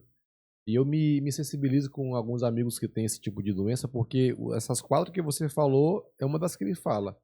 E eu fico assim me perguntando, será que não tem cura? Porque sempre que eu encontro a pessoa, tá fazendo algum tratamento, tá indo para um lugar, tá indo para outro lugar, tá indo para outro lugar. E sempre com a mesma queixa, com a mesma dificuldade, é como se fosse um paliativo. Ele faz ali uma reforma, digamos assim, aí não demora muito e já tá com outra falha. E isso vai carregando por anos e anos e a pessoa se prejudica, a qualidade de vida vai lá para baixo. É isso que essa última frase que você falou é importante a gente pegar, que é a questão da qualidade de vida. Se você tá fazendo um tratamento, mas tu não tá tendo qualidade de vida, esse tratamento não tá bom. Tá na hora de você revisar e ver como é que você vai agir ali. Porque assim, você tá tomando um tratamento e não tá resolvendo, você tá provavelmente fazendo um tratamento errado. Ou então, temos que admitir que certas patologias não têm tratamento ideal, certo? Mas, pô, a medicina evoluiu muito. Hoje a gente tem coisas inimagináveis e a maioria das coisas não é para você estar perdendo sua qualidade de vida. É claro, é importante reforçar. A dor é uma doença, a dor crônica é uma doença crônica. A gente não fala de cura. Realmente precisa de um acompanhamento contínuo, assim como a pressão, como a diabetes, para você ter o controle ali, entendeu? E quando ela está descontrolada, o paciente realmente sofre bastante com isso. Doutor, vamos para a área da dor de cabeça. A dor de cabeça é interessante porque todos nós já passamos por isso. Muitas pessoas dizem assim: ah, só uma dor de cabeça, toma um remédio que passa. De fato, algumas dores de cabeça passam rápido, outras persistem. E algumas pessoas pensam que não é algo sério. Uma dor de cabeça, ela é só uma dorzinha de cabeça? Ou uma dor de cabeça pode ser algo mais sério que está escondido, digamos assim? Pai, bela pergunta. Assim, essa questão da dor de cabeça é o mesmo problema da coluna lá. Toda dor de cabeça é enxaqueca, gente. Para com isso, entendeu? A gente estuda tanto pra dizer que dor de cabeça é só enxaqueca. Tem várias outras doenças que causam dor de cabeça. E eu vou te falar, as dores de cabeça que são piores são dores de cabeças neurocirúrgicas. Por exemplo, quando um aneurisma rompe na cabeça, que dá aquela dor súbita e a pessoa desmaia, entra em coma. Isso é um tipo de dor de cabeça muito sério que é o neurocirurgião que vai resolver isso. Quando você tem uma dor de cabeça que ela vai progredindo de intensidade, a cada dia que passa, ela vai ficando mais forte e você vai às vezes até sentindo ou fraqueza ou formigamento nos braços. Isso aí é uma dor de cabeça que pode ser um tumor na cabeça. Então você tem que estar com alguém que entenda isso daí, porque senão, não, toma só uma dipirona e segue o jogo. Quando você for descobrir, o negócio tá do tamanho do... Aí, complicado. Meningite, por exemplo, que é aquela dor de cabeça que você sente febre, vômitos. É uma dor de cabeça muito séria. E aí precisa passar em alguém que identifique isso, porque senão você vai ficar... Isso pode matar, entendeu? Isso é algo bem sério. Então, a gente sabe que dores de cabeça, que ela tem sinais de alarme. Esses sinais de alarme, quando eles acontecem, precisa passar no especialista, porque se não resolver isso, vai poder arriscar a sua vida aí. Pode ser que te traga um dano intenso aí pra tua vida. Ou a famosa dor na face. Tem pessoas que sentem aquela dor na face, aquela dor que parece que é uma dor de dente, parece que é uma dor nos ossos. Assim, é uma dor que incomoda e que muitas vezes até faz a pessoa ser um pouco antissocial, porque a pessoa não consegue nem sorrir. Eu vejo alguns casos assim, de pessoas que falam que eu não tô sorrindo não é porque eu não quero, é porque a minha face tá doendo. Qual é o tratamento? Se é um neurocirurgião ou se é um dentista? É uma pergunta que realmente é muito pertinente para mim. Então, aqui o que cabe? Quando eu falo tratamento de dor, muitas vezes ele não é só um profissional. O tratamento de dor ele é multidisciplinar. Ele Sim. envolve tratamentos com psicólogo, com nutricionista, com fisioterapeuta e às vezes até com o dentista, ou o ortodontista, ou até o bucomaxilofacial. Ah, no caso eu recebo muito paciente que assim, por ele não ter, passar em profissionais que às vezes não tem essa visão 360 de ver que o paciente às vezes está com um problema de dor crônica, que aí ele fica arrancando vários dentes, né? Fica arrancando os dentes como se fosse o problema fosse aquele dente. Então a gente tem uma patologia que chama neuralgia do trigêmeo, que é uma dor intensa em choque na face, ocorrida por um nervo, um problema no nervo. E aí, que é o nervo trigêmeo, por isso que é a neuralgia do trigêmeo. E aí a pessoa sofre de dores intensas e ela sai arrancando todos os dentes como se fosse gosto de dente, porque a dor é no dente mesmo. Aí tem muito dentista que fala assim, olha, eu não sei mais o que fazer, eu já tentei de tudo, não dei nada, a pessoa já tá sem dente na boca. Aí que a pessoa vai procurar um neurocirurgião. Aí que ela, de repente, fica sem esperança, alguém fala, vai, procura um neurocirurgião que trata isso aqui. Aí realmente ela consegue ter um tratamento. Só que aí é o tamanho do dano até chegar no neurocirurgião, entendeu? Nesse caso, o que leva a pessoa a sentir essas dores? É algum acidente ou é algo que nasce com a pessoa e que vai se agravar durante alguma idade? Porque eu já vi casos de pessoas que tiveram um acidente e após o acidente apresentou sintomas iguais a esse. Agora, não sei se realmente é isso, mas parece muito com isso. Então, aí cabe muito. Porque assim, precisa passar por uma avaliação, mas observações. Sobre as dores da face, né? A gente tem algumas dores principais, que é a disfunção da temporomandibular por um problema da oclusão do dente. Você não mastiga direito e essa articulação da mandíbula com a região da base do crânio, ela começa a desgastar, porque tu não mastiga bem, e gera um desgaste nessa região e forma uma disfunção. Isso dá muita dor, inclusive no ouvido, uma dor forte. E aí a gente precisa resolver tanto a parte biomecânica, que é da mordida, como a parte da dor. Porque assim, não adianta tomar só anti-inflamatório e achar que vai resolver. Porque às vezes é dor crônica, certo? 3 meses, alterou o cérebro, lembra? Então tem isso. E tem também as dores que são dores miofaciais. São dores nos músculos, na mastigação. E às vezes durante um acidente sofre um problema ali, um trauma. E isso gera dores. Ou a pessoa está muito ansiosa, ou a pessoa está com bruxismo, ela fica mastigando durante o sono, e esse músculo fica todo travado. E aí, aquelas dores ficam dores crônicas. A pessoa fica com aquela dor eternamente, passa no dentista achando que é um problema no dente, vai no oftalmologista pensando que é um problema no olho, e às vezes são esses problemas. E a neuralgia do trigêmeo, que é outra possibilidade, a causa mais comum dela é um conflito, como se fosse um toque de um vaso que tem na nossa cabeça, tá? Com o nervo trigêmeo. Ele fica tocando e o vaso pulsa, ele fica tocando o nervo numa região específica do nervo, e aí ele fica tocando e aquele toque gera dores em choque. E essa daí é uma dor intensa. É considerada uma das piores dores do mundo. Tem até lápides na Inglaterra de frades que morreram com esse tipo de dor. Eles colocam lá que foi um homem que sofreu muita dor e tal. Essa descrição dessa doença aí, por exemplo. Uma das piores dores do mundo. É uma das piores, é uma dor muito forte. Porque assim... Só repetindo novamente, qual é uma das piores dores do mundo? A neuralgia do trigêmeo. Ela é uma dor em choque intenso. Neuralgia... Ela tem vários nomes, tá? Caraca. A mais comum é a neuralgia do trigêmeo, que as pessoas chamam. Mas tem gente que chama nevralgia do trigêmeo. Nevralgia do trigêmeo. Tem outros nomes que são epônimos, mas o mais comum são esses dois mesmo. É uma dor muito intensa, já que a gente falou sobre dores, grande. Sobre essa parte das mais intensas, das piores dores do mundo, quais são as piores dores? Se fosse classificar 1, 2, 3, as pais, assim. Essa neuralgia do trigêmeo, ela é uma dor muito forte. Tu vê a pessoa gemendo de dor, tá? Tem outra dor muito forte, que é essa é uma das dores, assim, que tu vê que o paciente, ele teve gente que cometeu suicídio já, porque a dor é muito forte, e aí a pessoa se desespera, ela não suporta, e às vezes ela comete suicídio. Então, assim, são dores bem complicadas. Tava até tendo maior auê na internet aí um tempo atrás, de uma garota que sofria de neuralgia do trigêmeo. Olha, ela botou publicamente na internet que ela estava pensando em viajar para um país desses daí europeus que poderia cometer eutanásia, para ela se matar. Ela, pode enfiar um negócio aqui que eu quero morrer. Não aguento mais. Ela não aguenta mais de dor. Ela estava querendo isso. Só que aí a Sociedade Brasileira de Neurocirurgia entrou em contato com ela e decidiu dizer, não, pessoal, para aí, vamos aqui, vamos analisar.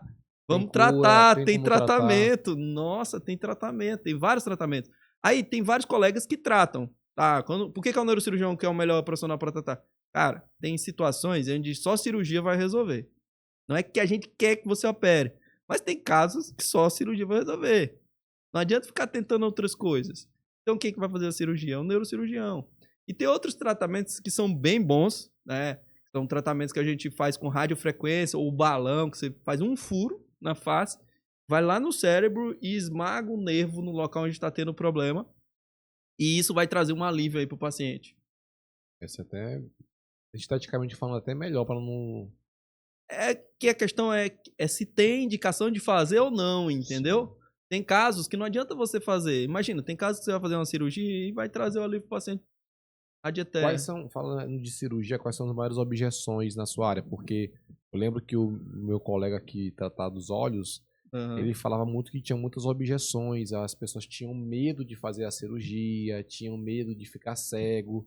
E quais são as maiores objeções na sua área? Porque eu percebo também que algumas pessoas ficam com medo de, vou fazer um procedimento no cérebro e Deus o livre dá errado. Tem muito disso ou é algo que realmente não acontece? Cara, a neurocirurgia, ela é uma especialidade que ela lida com a vida e com a morte muito próximo. Isso aí é inegável, tá? É inegável. A neurocirurgia, tá? Por quê? Porque as próprias patologias que o neurocirurgião trata são patologias extremamente graves. Você imagina um aneurisma que rompeu na cabeça, um tumor na cabeça, entendeu? Às vezes o cara sofreu um trauma, tá com um coágulo gigante na cabeça. Então, são patologias graves, certo? Agora, tirando esses cenários, onde são cenários realmente complexos, né? Agora, voltando para um cenário mais controlado, né? Onde o médico vai se preparar e a patologia não vai te gerar um dano maior do que a cirurgia e tudo.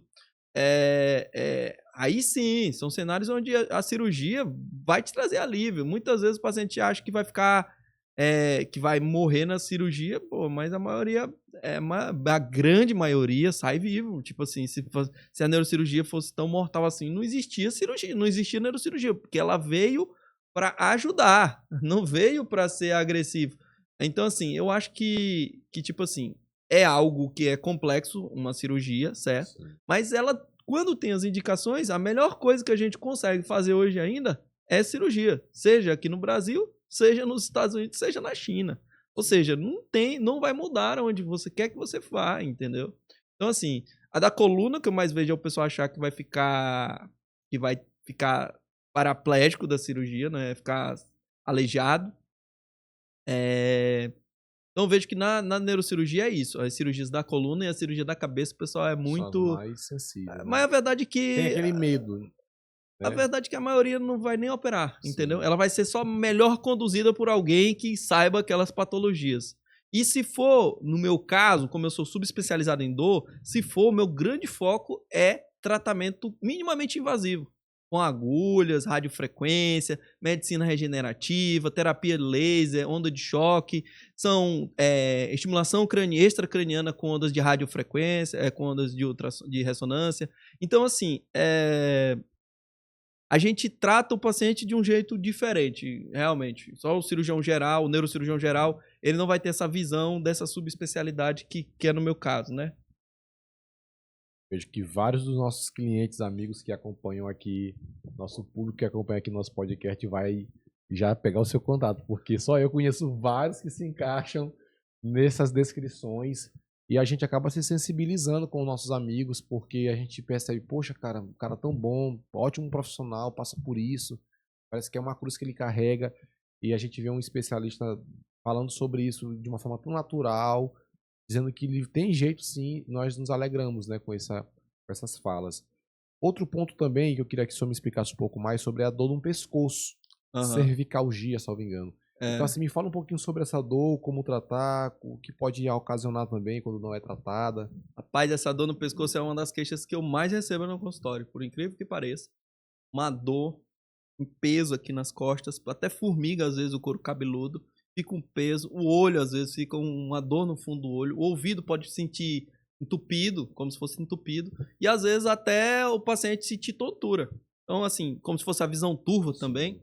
Então, essa dor no pescoço, muito colega que não é especialista na área, ele pede uma tomografia ou um raio-x, que nem dá pra ver disco, e fala que isso é hérnia de disco.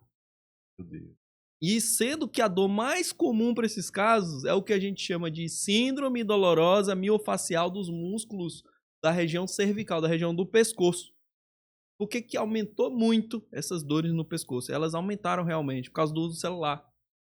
Então, assim, nossa sociedade está mais estressada, a gente está dormindo mal, não tá se exercitando o suficiente e o uso do celular o dia todo, que aqui fica com o pescoço para baixo o dia todo. Então, essa má postura, essa ansiedade, sono ruim, o sono não reparador e o estresse, né, vai gerando essas dores miofaciais. E essas dores miofaciais, como ninguém conhece, cara, ninguém que é fora da área de dor conhece, ele fica tratando como se fosse hernia de disco. É um absurdo. E aí os pacientes ficam anos e anos tomando remédio para uma coisa que ele não sabe nem o que é, entendeu? Graças a Deus que essa dor ela não mata, mas ela maltrata muito. E mais uma vez, o paciente que sofre de dor crônica, ele sofre uma alteração no cérebro dele. Então ele vai ficar mais depressivo, ele vai alterar o sono dele, ele não vai ter paciência para conviver com a família, ele vai ter limitação das atividades dele do dia a dia, tudo que ele fazia, ele vai deixar de fazer porque ele acha que tem a ver aquela dor. Vou te dar um exemplo de dor no pescoço. Tem gente que passa o dia todo procurando travesseiro para poder mudar o travesseiro, mudar o colchão, porque acha que é o travesseiro e o colchão, entendeu? Mas não é, entendeu? Não é o travesseiro, não é o colchão. É claro que você tem que ter o travesseiro e o colchão, ter as posições corretas para dormir e tal. Mas a dor no pescoço da maioria das vezes não é o travesseiro, gente. Lembra que tu já tinha esse travesseiro e esse colchão antes de começar essa dor. Entendeu? Não é ele que causou. Não foi ele. É esse cenário aí, a síndrome dolorosa miofascial, que surge dentro desse cenário. Uso do celular, estresse excessivo, sono de má qualidade, às vezes má alimentação e até ausência de atividade física pioram essa questão da dor no pescoço. Então essa dor ela já está iniciando já nessa nova era, porque com o uso excessivo do celular, hoje milhares de pessoas, não só, antigamente era mais os adolescentes, mas hoje todo mundo que você vê, os mais velhos também, usam celular e geralmente o pescoço fica para cá, para baixo. A pessoa né? fica o dia todo de cabeça baixa assim, ó. Presta atenção.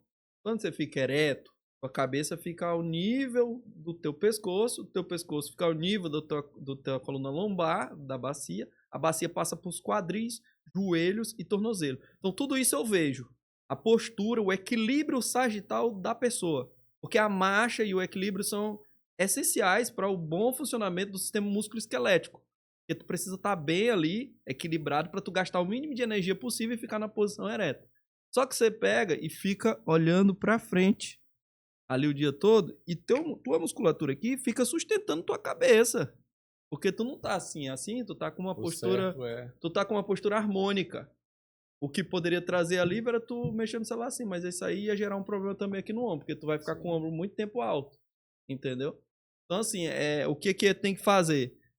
Fazer justamente o que eu te falei que causa, né? A maioria das vezes diminuir o consumo de celular, para poder não ficar o dia todo assim. A média é altíssima do brasileiro. Aí você também tem que lembrar que de 3 áreas tem que ficar te alongando. Pô, alonga o pescoço, dá uma levantada, dá uma caminhada, bebe uma água. Não fica o dia todo naquela posição, entendeu? Observa a ergonomia no trabalho. Se a cadeira que você tá, ela tá na altura, na mesa, tá na altura dos teus cotovelos, por exemplo, que no caso tá um pouco mais alto, poderia ser um pouco mais alta a cadeira ou a mesa um pouco mais baixa. Porque pro meu caso, pra ti aí tá excelente. Pro meu caso, ela já iria causar alguma dor aqui de ergonomia. E aí tem que ficar alongando de tempos em tempos, bebendo água, tá? E praticar atividade física, tentar fazer medidas de higiene do sono para poder tu melhorar a qualidade do teu sono, porque é durante o sono REM que há um relaxamento completo dos músculos ali. E há sono profundo também, há uma reparação das fibras musculares, né? Então, te dorme mal, muita tela à noite, aquela luz branca no fundo do olho diminui a liberação de um hormônio, que é a melatonina. E aí esse hormônio, que é um dos hormônios responsáveis pela indução do sono, fica ruim a nossa indução do sono. Muita gente dizendo que tá sem sono, que tá usando o celular à noite. Muita luz dessas brancas à noite no quarto. Não sei se você observou, existe aquela luz amarela que se bota no quarto, que é justamente ou abajur, que é justamente para diminuir essa incidência de luzes brancas que atrapalham o sono. Café depois do meio-dia, tudo vai interferindo no teu sono. E teu sono não vai ser melhor, não vai ser de má qualidade. Por mais que diga que tá dormindo bem, não vai estar.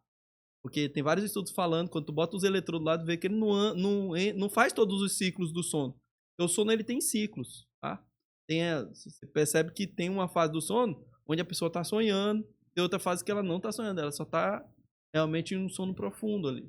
Perfeito. E eu fico feliz demais porque hoje nós estamos elevando o seu nível de consciência. Porque muitas dessas informações aqui hoje faladas por Dr. Leonardo tem realmente trazido essa consciência elevada para você, porque muitas vezes você que é empreendedor, aqui no nosso podcast, nosso público é os empreendedores, tanto da área privada quanto da área pública. Muitas vezes você se reclama de algumas dores, você reclama até mesmo do seu sono e você não entende. E aqui tem algumas explicações fantásticas para levar para a vida. Gustavo, eu estava aqui vendo aqui, se o maior público é empreendedor, cara, você para tomar boas decisões no seu negócio, você precisa estar com o seu cérebro bom. Você precisa estar com o seu corpo bom. Então, assim, às vezes eu vejo um empreendedor, ele tá obeso, fumando, estressado, dormindo mal. Cara, a tua maior máquina é teu cérebro. Então, assim, cuida da tua saúde física para que teu cérebro fique bem. Não tem corpo bom, corpo ruim com cérebro bom. O corpo tem que estar bom para o cérebro ficar bom. E aí, com isso, ele, estando bem, ele consiga ali fazer o que ele precisa fazer, né? Tomar as melhores decisões no negócio dele. E com dor, então, seu cérebro modifica totalmente. Com certeza. Com dor, o cérebro não funciona direito. Eu sempre falo que não existe CNPJ forte guiado por um CPF fraco. Inclusive, eu fiz um estudo recentemente e eu vi um dado do Senado Federal. De cada 10 pessoas no Brasil, uma está com ansiedade, outra está com depressão. De cada 1000 mortes no Brasil, uma é por... aquela palavra que eu não posso citar aqui, que é quando a pessoa tira a própria vida, enfim. Uhum. E outro dado que eu achei interessante foi que o Brasil é o país com pessoas mais ansiosas do mundo. Doutor, isso eu não sei se já é a sua área, mas eu creio que o senhor também tem pertencimento para falar sobre essa área emocional. Eu percebi que quando você falaste sobre a questão da dor no pescoço, você citou ansiedade. Uhum. O porquê que o Brasil está tão ansioso, por que tem esses dados elevadíssimos, o que a gente pode fazer para se prevenir? O porquê que o brasileiro sofre muito de ansiedade. O primeiro ponto é cultural. A cultura do Brasil, a gente tem essa mania de se auto-assustar. Tipo assim, se alguém, pode prestar atenção, vai na tua vizinha aí e fala assim, eu tô com uma dorzinha no pescoço. Ele vai dizer, mulher, vai logo no ortopedista porque tu deve estar com uma hérnia de disco. Isso aí mata. Tem essa cultura, certo? Mas não é só isso. Tem a questão também do excesso de informações. Às vezes a pessoa ela não está preparada para absorver certas informações e é o dia todo recebendo informações de vários canais de informações, e muitas vezes informações trabalhadas para que a pessoa fique realmente engajada naquele conteúdo e presa naquilo, tanto pelo medo como pela curiosidade, e isso vai gerando nela ansiedade, vai gerando nela um cenário onde ela não consegue lidar com isso. E outra coisa, inteligência emocional, que é uma coisa que tá faltando bastante no Brasil, inteligência emocional. Cara, assim, quando a gente viaja para fora, assim, e vê, você tá numa mesa de amigos reunidos, ninguém puxa o celular e fica mexendo no celular no meio da mesa. No Brasil, cara, todo mundo tá conversando contigo, ele puxa aqui, ele tá mexendo no stories do Instagram, conversando contigo. A hora de uma reunião muita informação, pouco foco, entendeu? Aí isso tudo vai gerando nele, o cérebro dele não processa aquilo, gera uma angústia, que ele não consegue entender em cenário que ele tá, ele não tem planejamento, ele não consegue tomar boas decisões. Isso aí vai gerando todo esse cenário que se resulta em ansiedade. Porque o que é ansiedade? É o medo de algo que tu não conhece, é o medo de algo incerto. Porque se fosse medo de algo certo, não seria ansiedade, seria mesmo medo mesmo. Porque se é uma coisa que te dá medo, tem que dar medo mesmo, né? Tipo assim, medo de ser assaltado numa rua escura. É normal, isso não é ansiedade, não. Tá bom? Agora, medo de alguém vir um avião cair dentro da tua cabeça no meio da rua, não tem sentido. Ou medo de ter um câncer, mesmo depois que tu fez vários exames e não mostrou nada. Então isso aí não é normal, isso é ansiedade. Tem que ser tratado. Inclusive o Daniel Goleman, que foi o pai da inteligência emocional, em 1995, ele fala muito sobre isso. E quando a gente vai falar, por exemplo, numa empresa sobre gestão, sobre liderança, um dos tópicos que a gente leva é esse de inteligência emocional. E um dado também que eu olhei foi que as pessoas com QI grande, isso não quer dizer que elas vão ter sucesso na vida. O que vai de fato levá-las ao sucesso é o que é. E quando unido os dois, muito melhores. Porque não adianta você ser inteligentíssimo e você não saber gerir suas emoções. Porque no primeiro baque que você tiver, você vai desistir da sua caminhada, né, doutor? Cara, isso que tu tá falando como é que eu posso dizer? Eles são inteligências que elas são meio que inversas, né? É difícil achar alguém que tem essa duplicidade de inteligência, tanto inteligência de conteúdo da inteligência mesmo, e saber lidar com a questão das relações interpessoais e até a própria inteligência emocional, que é algo difícil, porque assim, Presta atenção, imagina que você é muito inteligente, você consegue resolver muitas coisas e você supera a maioria da população em termos de inteligência. Isso tende a te deixar um pouco arrogante. É natural isso do ser humano, certo? A gente sabe da história. A nossa história começou quando Lúcifer quis ser Deus. Então, assim, é natural. Quando tu é muito bom em alguma coisa, até pelo pecado original, é natural que a gente queira realmente se destacar e oprimir os outros. Ou tentar gerar ali uma revolta contra o status quo, contra quem tá superior a você, porque você se revolta, porque você quer ser o melhor, etc. Então, isso tem muito a ver com isso. Só que aqui nós estávamos falando do exemplo recente que teve no seu podcast. O nosso futuro João candidato Igor. aí a deputado, o João Igor, que é um cara extremamente inteligente, capacitado e é extremamente humilde, cara. Extremamente, tu conversa com ele, é uma pessoa extremamente agradável. Tipo assim, o cara não precisa ser agradável pra todo mundo, mas é.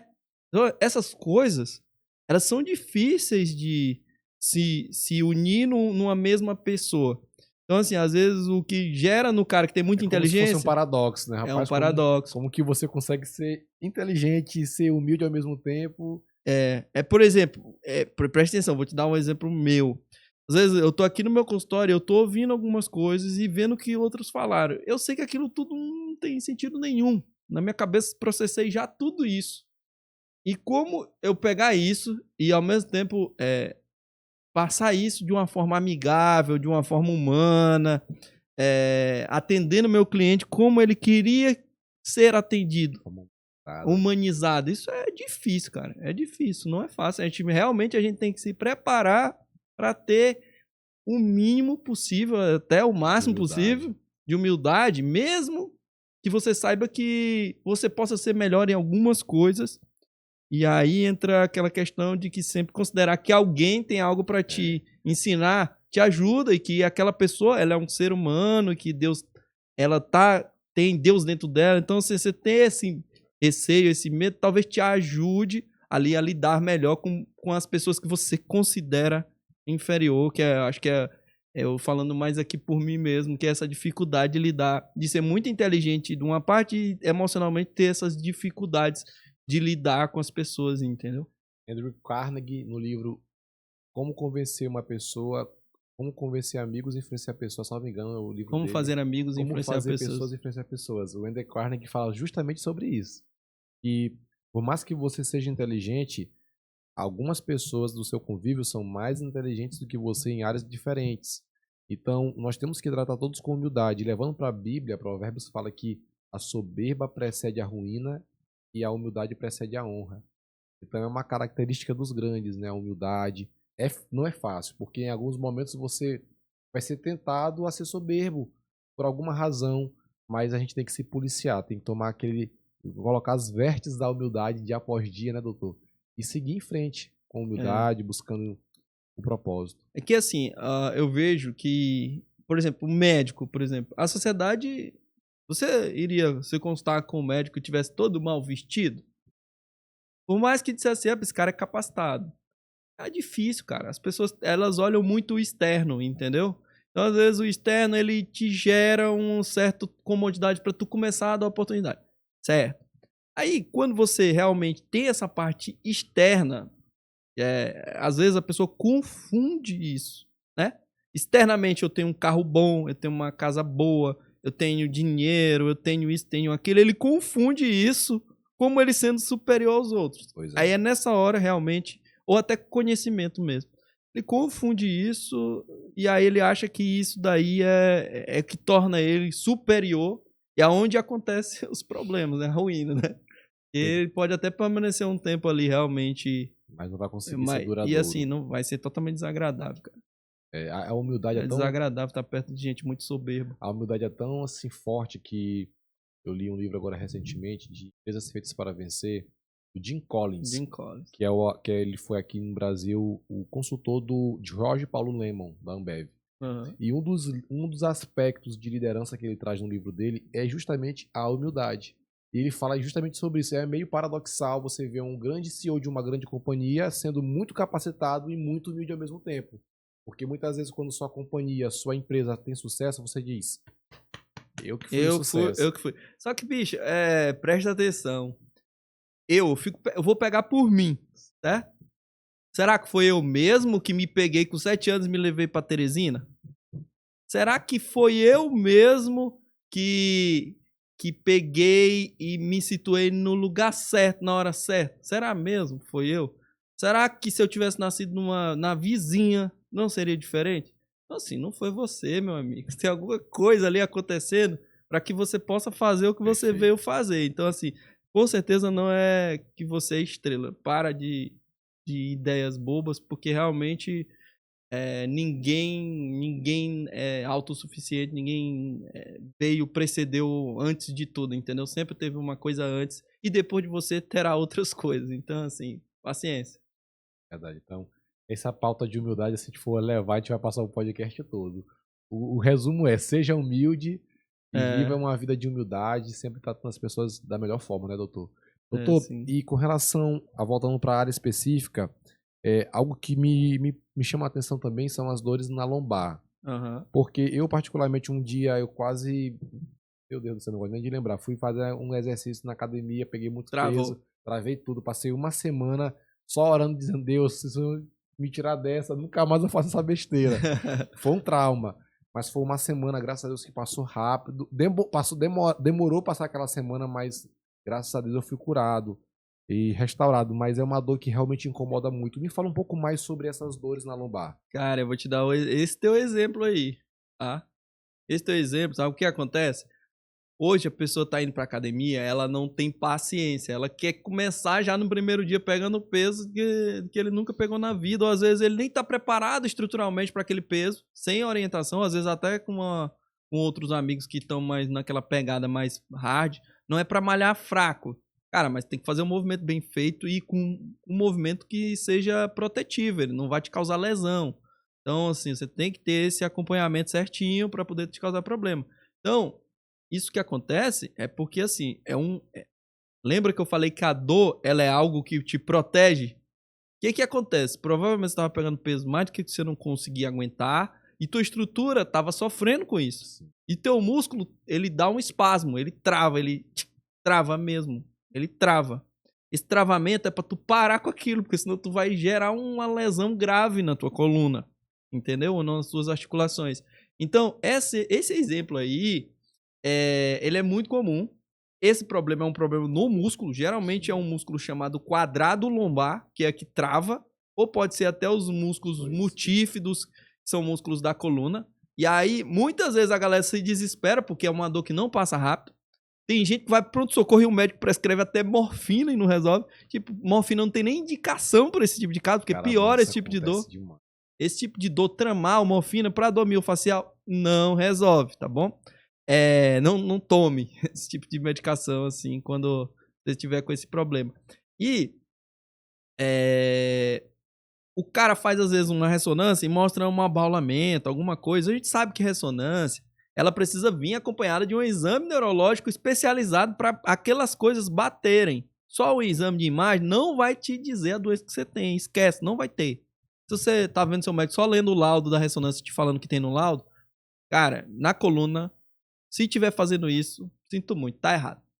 Você tem que examinar e diferenciar.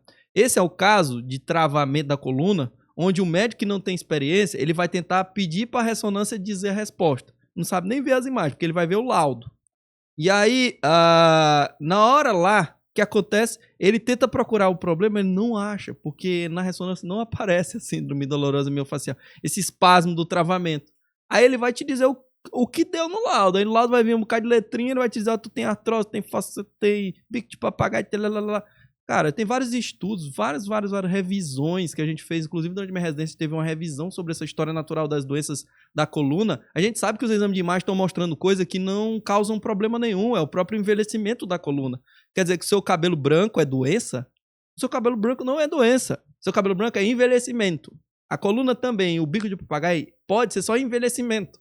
A discopatia em grau leve pode ser só envelhecimento, não necessariamente está te causando problema, não tem que mexer nisso. Na verdade, ninguém nem mexe, né? Porque a maioria não é nem especialista em coluna, ele vai passar um remédio, dizer que é aquilo, e tu vai ficar sofrendo vários dias até passar.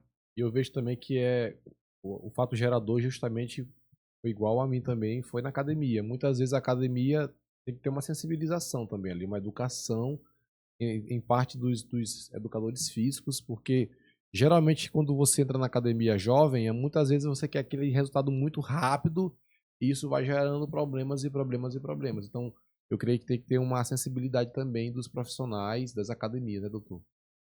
Sim, sim, sim. A gente tem que ver quem tá fazendo besteira e... Ó, você que é profissional de academia, para de se preocupar só com peso e encher o saco de quem tá fazendo exercício. E olha quem tá fazendo exercício errado e vai ajudar aquela pessoa a fazer bem feito. Às vezes você vai malhar em algumas academias, a pessoa tá mais preocupada em ver se tu tá bebendo água, se tu tá deixando o copo ali, não sei o quê, do que realmente fazer a função dele. Cara, tu é educador físico, tu tá lá pra ensinar as pessoas a fazerem os movimentos certos, né? Certo que precisa ter educação e tudo, mas, cara, foca no que tu é bom, entendeu? Perfeito, perfeito. Geralmente, quando as pessoas estão envelhecendo, além do cabelo branco, também alguns aparecem dor no quadril, no joelho, nos ombros. Essa dor, ela pode também ser tratada pelo neurocirurgião. Geralmente é só por conta do envelhecimento ou talvez seja algum problema também. E nem só as pessoas mais idosas, mas um jovem também, quando tem essas dores, quadril, joelho, ombro, como tratar, Ca- fazer. Cara, partindo para as articulações, certo? Aí sim a especialização para articulação é o ortopedista, certo? Quadril, joelho, tornozelo, é uma parte da especialização da ortopedia. O problema é, quando você tem um problema no joelho ou no quadril, que esse problema ele é até operado às vezes e tu continua com dor, ou o teu médico tá te acompanhando e você continua com bastante dor, tá errado, gente. Tu precisa passar no médico que trate dor, porque provavelmente teu problema tá sendo visto só do ponto de vista do quadril ou só do ponto de vista do joelho. Você é um ser humano, você não é um joelho, acredite, tá? Você é completo, você tem várias outras partes, você tem a parte emocional, a parte nutricional, o teu peso, tua atividade física, teu sono, tudo influencia, certo? Então, às vezes, o colega que trata o quadril, ele olha ali, olha, seu quadril, ele tá desgastado, precisa botar uma prótese. Mas ele não olha a parte da dor e da limitação das outras partes do, do, do paciente. E aí ele fica sentindo dor e limitação. Eu já peguei paciente pós-prótese que tá com dor porque não foi orientado a procurar o profissional de dor para passar essa dor. Entendeu? Porque a dor é uma doença à parte, certo? Então precisa. Não é que eu vou resolver o problema do joelho, do quadril, do tornozelo. Isso aí é com os colegas ortopedistas. E eu tenho colegas de confiança na minha equipe para me ajudar com isso daí, porque realmente é uma parte onde o neurocirurgião não domina. A parte da articulação. Mas da dor, mais uma vez eu te falei, a dor é um sintoma neurológico. Então, eu consigo tirar a dor de qualquer lugar, né? Só que precisa ali ver onde que está o problema para resolver o problema e só depois você atuar em todos os mecanismos que geraram aquela dor. Pô, as dores que, aqueles choques, formigamento, dormência na perna, neuropatia, as dores nos nervos, também é sua especialidade, neurociência. É, como que gera, qual é o fato gerador dessas doenças também? Tem alguma explicação por que gerou tais doenças na pessoa? Então, sobre a neuropatia que você está Sim. perguntando. A neuropatia ela é uma doença dos nervos, certo? Então, muitas vezes o paciente está sentindo formigamento nas mãos, nos pés, atrofia nos braços, nas mãos, nos pés e fraqueza. E ele pensa que aquilo ali é mal circulação. Aí ele procura um cirurgião vascular. Olha, a maioria das vezes esse é um problema dos nervos. E o especialista é o neurocirurgião, que trata problemas nos nervos. Então, assim, esses problemas podem surgir de diversas causas, tá? Os nervos. Ontem mesmo peguei um paciente que tá com uma atrofia na perna, passou com todo mundo, ninguém viu que isso era um problema no nervo, né? Já foi feito Doppler de membros inferiores, que é o exame que estuda as varizes, tudo. E tava tomando tudo e não melhorava, porque era um problema nos nervos. Então, essas várias causas precisam ser examinadas para daí então você começar um tratamento. E aí você vai precisar examinar o paciente, você vai precisar solicitar exames, né? Exames de sangue e muitas vezes exame dos nervos para poder identificar qual que é o problema para tu conseguir resolver esse problema para o paciente. E se ele tiver dores, que aí nos nervos costuma ter uma dor que chama dor neuropática, E a outra dor, putz, é uma dor muito intensa, muito forte mesmo. Incomoda muito, altera a vida do paciente, altera todo o dia a dia, a convivência desse paciente quando ele tá com dor. E aí, realmente, só uma avaliação especializada e um tratamento um tratamento voltado ali, personalizado, voltado para aquele caso que a gente consegue ali otimizar e resolver o problema. Fibromialgia, dores difusas, aquelas dores que você sente no corpo todo, mas que os exames muitas vezes eles dizem que não é nada. De fato é uma doença, é uma desculpa, tem muitos casos nesse sentido também, é algo comum. Cara, a fibromialgia, ela é uma doença complexa, porque ela é uma doença do cérebro. Ela é uma doença principalmente do cérebro, de como o cérebro entende sobre a dor e sobre as emoções. Um paciente fibromialgico, ele tem ansiedade, ele tem transtorno depressivo, ele tem problemas de memória, ele não memoriza as coisas direito. Ele tem problema de dor, por exemplo, se ele toca em alguma coisa já dói muito, entendeu? Ele acorda muito fadigado, cansado, sem vontade de viver. São dores difusas, dor no corpo todo. Ó, você tá com uma dor no ombro, aí tu passa no médico, ele diz que é uma tendinite ou uma bursite. Depois dessa mesma dor, ela vai pro pescoço. Ah, ele diz que é uma artrose ou um bico de papagaio ali, ou uma hernia de disco. Depois a dor vai pro quadril. Ah, não, é o quadril que tá desgastado. Gente, tu não é amaldiçoado por Deus, não. Tu tem fibromialgia. Esse tanto de dor é porque todas as sensibilidades, as sensações, elas vão pro cérebro, certo? E lá no cérebro, num local específico, você tem um problema, que é uma disfunção. Você interpreta mal esses sinais e até não consegue bloquear a entrada de dor. Agora mesmo, a gente tá sentindo dor, né? Você tá sentindo alguma dor. Tu parar pra pensar agora, tua lombar, pelo tempo que nós estamos sentados aqui, já tá começando a sentir alguma coisa. Só que por que você não tá sentindo? Porque nós estamos concentrados aqui na conversa e teu cérebro, ele manda um sinal do cérebro pra coluna, uma via descendente da dor, que bloqueia a entrada de dor na coluna. Então a coluna tá entrando na raiz lombosacra, os nervos das pernas da coluna, tá entrando tá virando uns nervos e estão entrando na coluna lombar. Só que lá tá vindo o sinal de cima, ei, para aí de encher o saco. O fibromialgico, ele não tem essa via descendente, ela tem um problema aqui. Aí todo tipo de sensação ele sente, entendeu? Inclusive ele é mais sensível às coisas. E outra coisa que eu vou te falar, a dor, ela não é só um problema físico, ela também é um problema de cognição e um problema emocional. Por exemplo, se eu te dar um beliscão, tu sorri ou tu faz careta de dor. Por que toda vez que você topa assim, você às vezes xinga, às vezes fica irritado? Porque a dor, ela também dá um sinal. Na mesma hora que dá um sinal para o cérebro daquela sensação de dor, vai outro sinal para a área da emoção. Por exemplo, quando é dor, vai um sinal para uma emoção ruim. Entendeu? Que geralmente gera raiva, gera algum tipo de sensação desse tipo. E às vezes tu fica com dor muito crônica. Já parou para pensar que emoções geram memória? Provavelmente as memórias que você tem da sua infância foram coisas que tiveram associadas às emoções. Então, assim, você quer potencializar uma memória, bote emoção naquilo. Entendeu? Você consegue lembrar mais daquilo. Então, na infância, vai lembrar do primeiro carrinho que ganhou, a primeira bicicleta. Mas tu vai lembrar daquele dia que tu tomou o café da manhã com leite. Não teve emoção nenhuma, não teve sensação nenhuma. Mas tu vai lembrar o dia que tu topou e cortou a cabeça, quebrou o queixo. Então, essas sensações, quando elas estão associadas às emoções, e sempre estão, elas são mais fáceis de memorizar. Então, o fibromialgia tem a disfunção e isso tudo gera também perda de memória. E tem outros problemas do fibromialgico, que ele tem um problema nas mitocôndrias, que é uma região das células da gente que é responsável por produzir energia. Então, ele fica fadigado. Já no início do dia, ele já está fadigado. No final do dia, a bateria secou. É como se não tivesse mais energia para fazer aquilo. E o problema é, os exames de imagem que a gente faz não mostram nada. Quer dizer, mostra, mas não o problema. Entendeu? Vai mostrar outra coisa. É tipo, imagina que um banco está sendo assaltado. Explodiram um banco. Puf! Um bocado de gente encapuzada saiu e tá passando uma velhinha de bengala. Só porque tu viu a velhinha de bengala na hora do incidente lá, tu vai achar que foi a velhinha que assaltou o banco? Entendeu? Será que a bursite no ombro gera dor no corpo todo? Entendeu? Será que a tendinite lá vai gerar dor no corpo todo? É claro que não. Isso é fibromialgia. Ah, mas o exame mostrou.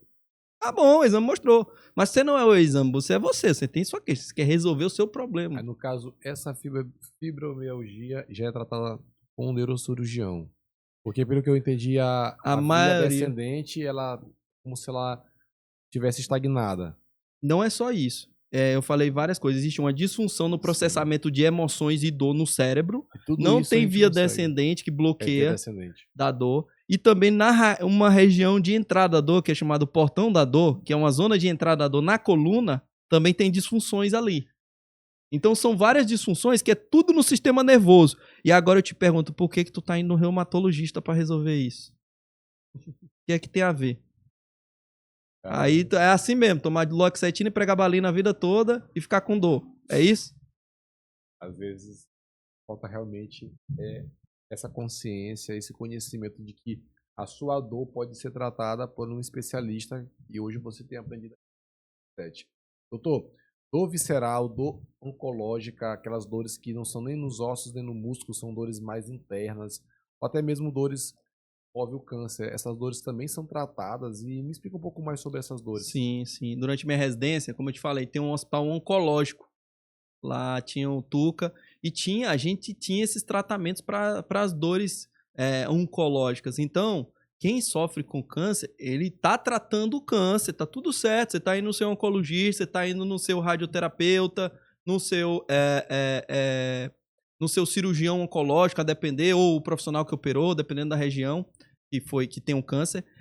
Mas assim, a tua dor precisa de uma visão também ali em tratamento de dor, porque só porque você tá com câncer você não é obrigado a morrer de dor. E hoje a gente tem muitas coisas para tratamento de dor. Bomba de morfina, neurólise de plexus celíaco, uma série de tratamentos novos, e até a própria medicação que você está tomando, a morfina, provavelmente, ela pode ser melhorada, porque chega um momento onde ela não se adapta mais.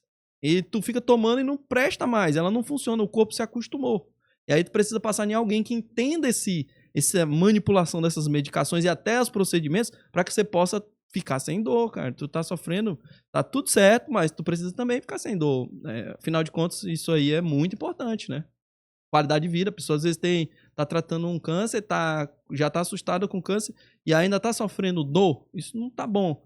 E aí, aí que entra o neurocirurgião, no caso meu, subespecialista em tratamento de dor, a gente tem essa visão de saber diagnosticar as dores. A gente divide as dores, né, em dores crônicas e dores agudas. E a gente já imagina os mecanismos que acontecem na dor crônica. E a gente sabe que existem vários tipos de dores crônicas. São as dores crônicas nociceptivas, dores crônicas nociplásticas, que são dores a fibromialgia, que é uma alteração do sistema. Ela é tipo o sensor do carro que acende a luz do motor, e tu vai olhar o motor lá e ele tá normalzinho, só o sensor que deu problema. O sensor tá errado, entendeu?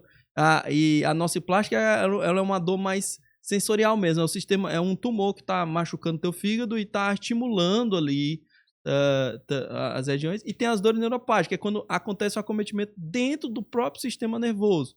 E são essas dores também que acontecem, por exemplo, do pé diabético, que é o pé que fica formigando, e são dores neuropáticas. Doutor, aquelas cicatrizes que estão cicatrizadas, mas mesmo cicatrizadas a dor continua, que geralmente é a síndrome dolorosa regional complexa. Isso é muito comum, acontece muito? Acontece. Geralmente depois de cirurgias ortopédicas. Porque aí machuca o sistema nervoso e gera ali Tem pacientes que têm predisposição, tem profilaxia pré-operatória para melhorar essa qualidade. Eu peguei uma criança agora no interior da Baixada, Pinheiro.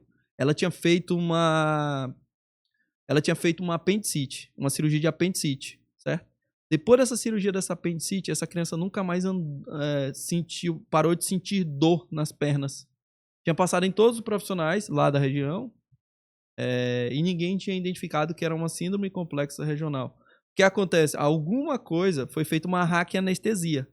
Não sei se teve alguma lesão de vias somatosensoriais ou até vias autonômicas da dor, que são partes do sistema nervoso, dos nervos, e ali gerou nela dores muito complexas. E a gente chegou nesse diagnóstico, a gente conseguiu diagnosticar e tratar certo. O problema é que você faz os exames e eles vêm todos normais. Então não é os exames comuns que é pedido aí. A gente vai ter que pedir, fazer exames mais voltados para o problema e às vezes só a expertise do profissional para diagnosticar. Muitas vezes é isso. Muitas vezes é o profissional que vai identificar que é uma síndrome complexa dolorosa regional. E tem vários tipos de síndrome dolorosa complexa regional. 1, 2. E aí a gente precisa passar os medicamentos certos e fazer os procedimentos certos. Então, assim, só fazer isso já dá qualidade de vida para a pessoa, que é assim, inacreditável. A pessoa passa 30 anos sentindo dor. Quando ela trata certo, parece que... Eu já tratei um radialista lá da nossa região, que ele sofria de uma dor no testículo. E ele passou mais de 30 anos sentindo dor nesse testículo. Uma dor visceral, neuropática, era uma dor mista, né? Quando mistura mais de um tipo de dor. E aí eu entrei com a medicação, só porque eu entrei com a medicação certa, ele parou a dor, cara. Tu imagina o cara ficar, um empresário que tá sentindo uma dor aí 300 anos e passa em 300 médicos, sempre é a mesma coisa, nunca melhora. Esse tinha ido até pra São Paulo, viu? E aí eu passei a medicação e ele ficou bom. Outro dentista, que ele passava o dia fazendo procedimentos de dente, e ele tinha uma síndrome dolorosa miofascial do trapézio. Tinha ido pra São Paulo, pra vários lugares, gastado absurdo para tratamento dessa dor. Eu entrei com o tratamento, esse cara, espero que esteja tudo bem, Bernardo, aí. Mas ele, cara, melhorou quase 100%. Porque foi feito o tratamento certo, entendeu? Às vezes, falta isso, essa noção. Não dá para o profissional achar que ele sabe disso, porque você não sabe de dor. Você tem que se especializar ali. Foram alguns anos ali. Tu me perguntou no início quem eram minhas referências. Cara, durante a residência, eu tive um chefe que se chama Fábio Godinho. Esse professor é um professor da USP, né, na Universidade de São Paulo. É um cara especializado em neurocirurgia funcional, que viajou para a França. E o chefe dele, tá, foi quem escreveu o Tratado de Dor que a gente utiliza, né? Então, assim, um cara de referência absoluta. Hoje ele é referência em São Paulo em DBS, que é estimulação cerebral profunda. Para tratamento de Parkinson e outras dores também. E aí, esse cara foi com quem eu mais aprendi, assim, essa medicina de alto nível, assim, coisa que tu fala, parece que tu é alienígena, sabe? Muito conhecimento diferenciado que realmente, para o paciente ficar bem mesmo, para trazer um diferencial para o paciente, entendeu? Acabar com esses ditados comuns e trazer realmente alívio, entendeu? Show de bola demais, doutor. E os tratamentos e as inovações, porque, como você falaste, você está aprendendo e aprendeu já muita coisa com pessoas especialistas a nível mundial, trazendo inovações, e isso até enriquece mais o podcast, porque muitos de nós aqui, como você falou, muitos empresários sofrem de dores e os atrapalham demais. E como nós falamos também, não existe CNPJ forte guiado por um CPF fraco. Se você não tratar da sua pessoa física, como é que você vai tratar da sua pessoa jurídica, da sua empresa? E muitas vezes a gente não tem esse autoconhecimento próprio, não trata das nossas emoções, não trata das nossas dores, vai carregando, o cérebro vai acostumando, como você também falou, mas isso vai reduzir a sua performance. Quando reduz a performance, compromete no lucro, compromete no faturamento, compromete em todas as áreas da empresa. Então, é de suma importância você ouvir esse podcast, você também tratar-se com o doutor assim que você tiver algum desses sintomas, porque esses sintomas particularmente, o senso comum entende que é para alguns especialistas, quando na verdade o especialista para esses tratamentos está aqui, que é o nosso neurocirurgião. E eu quero que você me fale um pouquinho sobre esses tratamentos e as inovações que estão vindo também na sua área que possam trazer benefícios. Pessoal, eu vou falar alguns nomes aqui, vou tentar jogar os termos leigos, porque é muita coisa específica. Primeiro ponto eu não quero te operar, tá bom? Eu não quero te operar. Mas a gente tem que ver o paciente como um todo. Então, como eu não quero te operar, eu sempre procuro iniciar desde um tratamento mais simples, com medicamentos e até mudanças comportamentais e acompanhamentos multidisciplinares, até tratamentos minimamente invasivos, utilizando alta tecnologia, o mínimo de dano possível. Na pior das hipóteses, que não é pior, porque, enfim, o objetivo é que você melhore, a gente precisa de algum procedimento ou outro maior para tratamento de dor. Mas, assim, o que é legal nisso? Vai estar tratando com alguém que consegue te tratar do início ao fim, desde a mobilização dos medicamentos até uma possível cirurgia, se você precisar. Então, meus tratamentos mais inovadores, além do próprio ajuste, acredite você, a maioria das vezes meu tratamento é só ajustar o remédio que está sendo utilizado. Porque ele não foi bem diagnosticado o problema e não estava sendo tratado adequadamente, como eu te dei exemplos agora anteriormente. Mas também, o que mais me diferencia hoje, que foi o que eu me subespecializei, que é intervenção em dor, que é utilizar tecnologia e inovações para trazer resultado para os nossos pacientes. Então, o que eu estou fazendo hoje? Hoje, a gente, na consulta, a gente já não trabalha mais só com martelinho e com conversa. A gente já utiliza o ultrassom, a gente já tem a termografia, que o paciente já entra e vê o corpo inteiro dele dentro desse aparelho, consegue ver dores que são invisíveis aos outros exames. Ressonância pode fazer para algumas dores, vai dar negativo. A termografia vai mostrar algumas coisas. E com essa avaliação detalhada e essa visão especializada, que é a minha, ajuste de medicamentos, a gente consegue descobrir exatamente o que você está sentindo e tratar isso de uma forma otimizada e personalizada. Então, a gente vai utilizar medidas minimamente invasivas, muitas vezes, como BSV, que é o bloqueio simpático venoso. Cara, é um procedimento relativamente simples. Só precisa de um acesso venoso, uma veia e uma bomba de infusão com uma série de medicações que tratam certas dores, umas 2 horas, uma vez por mês, para certos tipos de dor. A gente faz uso de um outro tipo de tratamento que se chama radiofrequência, que é uma máquina que ela não é essa de estética, tá? Ela é uma máquina que ela tem umas agulhas com uma pontinha e ela vai no ponto da dor. Por isso que é muito importante para o neurocirurgião passar com ele, porque você tem que saber o ponto exato da dor. Não é mais ou menos, é exato. Tá, doutor, eu tenho 20 hernias de disco, né? E qual é essa que tá me dando dor? Porque se eu tenho 10 hernias de disco, tem algum que tá me dando dor. Não é possível que as 20 ao mesmo tempo estão dando. Entendeu? Então, geralmente, se você tá com um problema na sua empresa aí agora, geralmente o problema mais sério é só um. Tu tá querendo resolver ele, certo? Então, no caso do tratamento de dor também é esse. A gente identifica qual é o problema mais sério e vai lá resolver. Se ainda continuar com um pouquinho, procura o próximo mais sério. E assim sucessivamente. E esse tratamento, ele é assim, ele queima os nervinhos para poder gerar alívio da dor. Na pior das hipóteses, como a dor é um sinal neurológico, é um sintoma neurológico, a gente queima o nervo que está causando dor e para com a dor. Entendeu? Principalmente porque a dor, ela é um sinal que algo está errado. Mas quando ela é crônica, ela é uma doença. Então, tu tem que resolver essa doença, entendeu? Então, tem que parar com ela. Outros tratamentos que a gente utiliza são tratamentos com estimulação cerebral por ressonância extracraniana, TMS. É uma bobina que você põe dentro da cabeça. Lembra que a dor vai toda para a cabeça, que eu falei no início? Então, você utiliza lá para reprogramar o cérebro da pessoa. A gente faz uma reprogramação do cérebro para aliviar as dores. E pode ser utilizado até para tratamento de doenças de, às vezes, uma ansiedade, outros tratamentos para fibromialgia. Você faz uma reprogramação do seu cérebro. É como se ele estimulasse os neurônios a se conectarem por outras vias que não as habituais, para ter outra resposta que não a que você tem mais comum. Então, a dor ali desvia para uma outra via que não causa dor. Como se fosse isso, certo?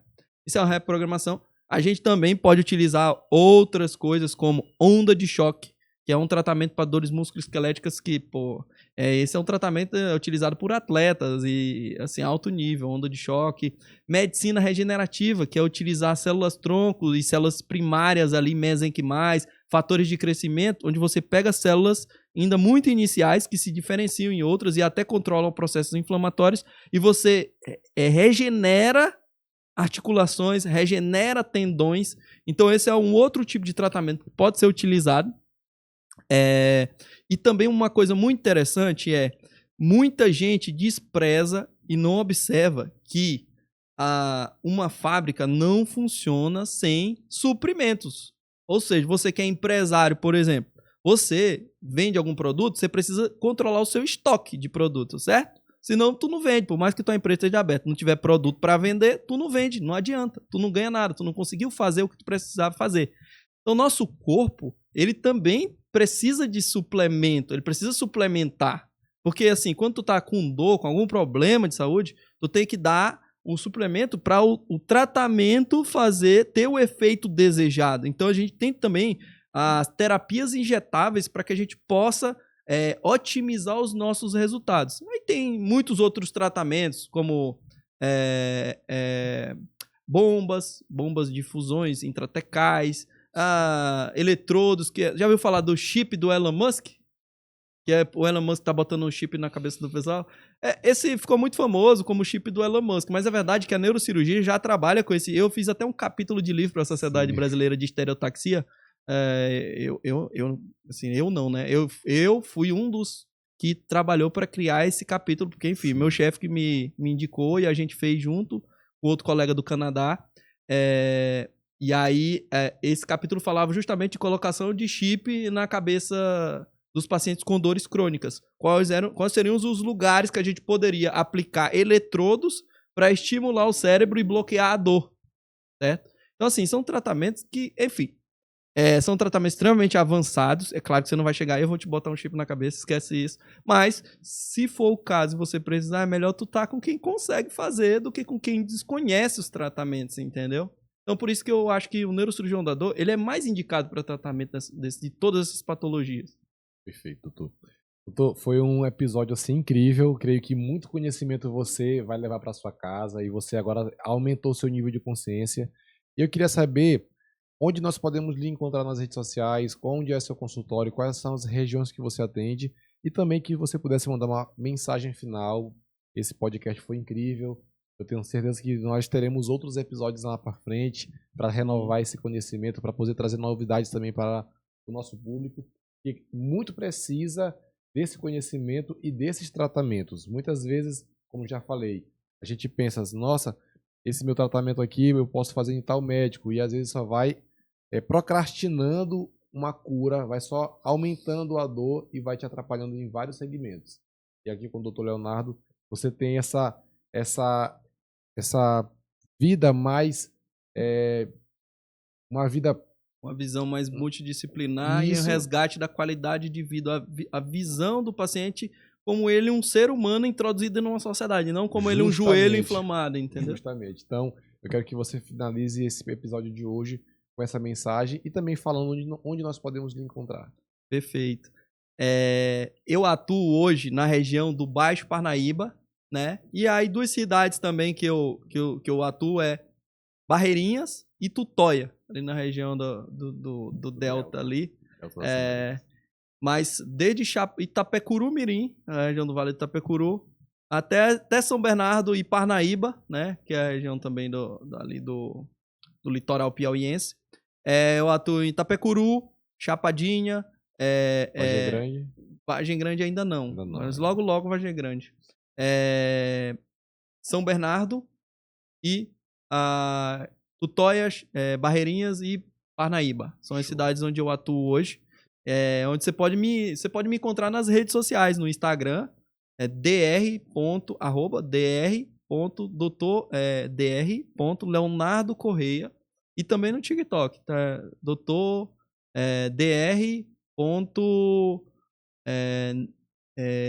Leonardo Correia também, a mesma coisa. De bola. E qual a mensagem você poderia passar para o nosso público aqui final? Bem, hoje foi um dia complexo. Você viu aí que o tratamento de dor, ele não é algo irrisório, não é algo que a gente deixe de lado. A gente vê a dor como uma coisa complexa e multidisciplinar. Então, se você está sofrendo de dor, talvez seja o caso de você procurar um auxílio médico especializado na área. Você não nasceu para sofrer, tá? Então, procura ajuda. E a gente está aqui justamente para te trazer essas inovações e te ajudar com isso. E estou à disposição aí. Bom, doutor. Um prazer, viu, Gustavo? Prazer, amigo. Deus abençoe. Todo meu. Valeu, pessoal. E até a próxima.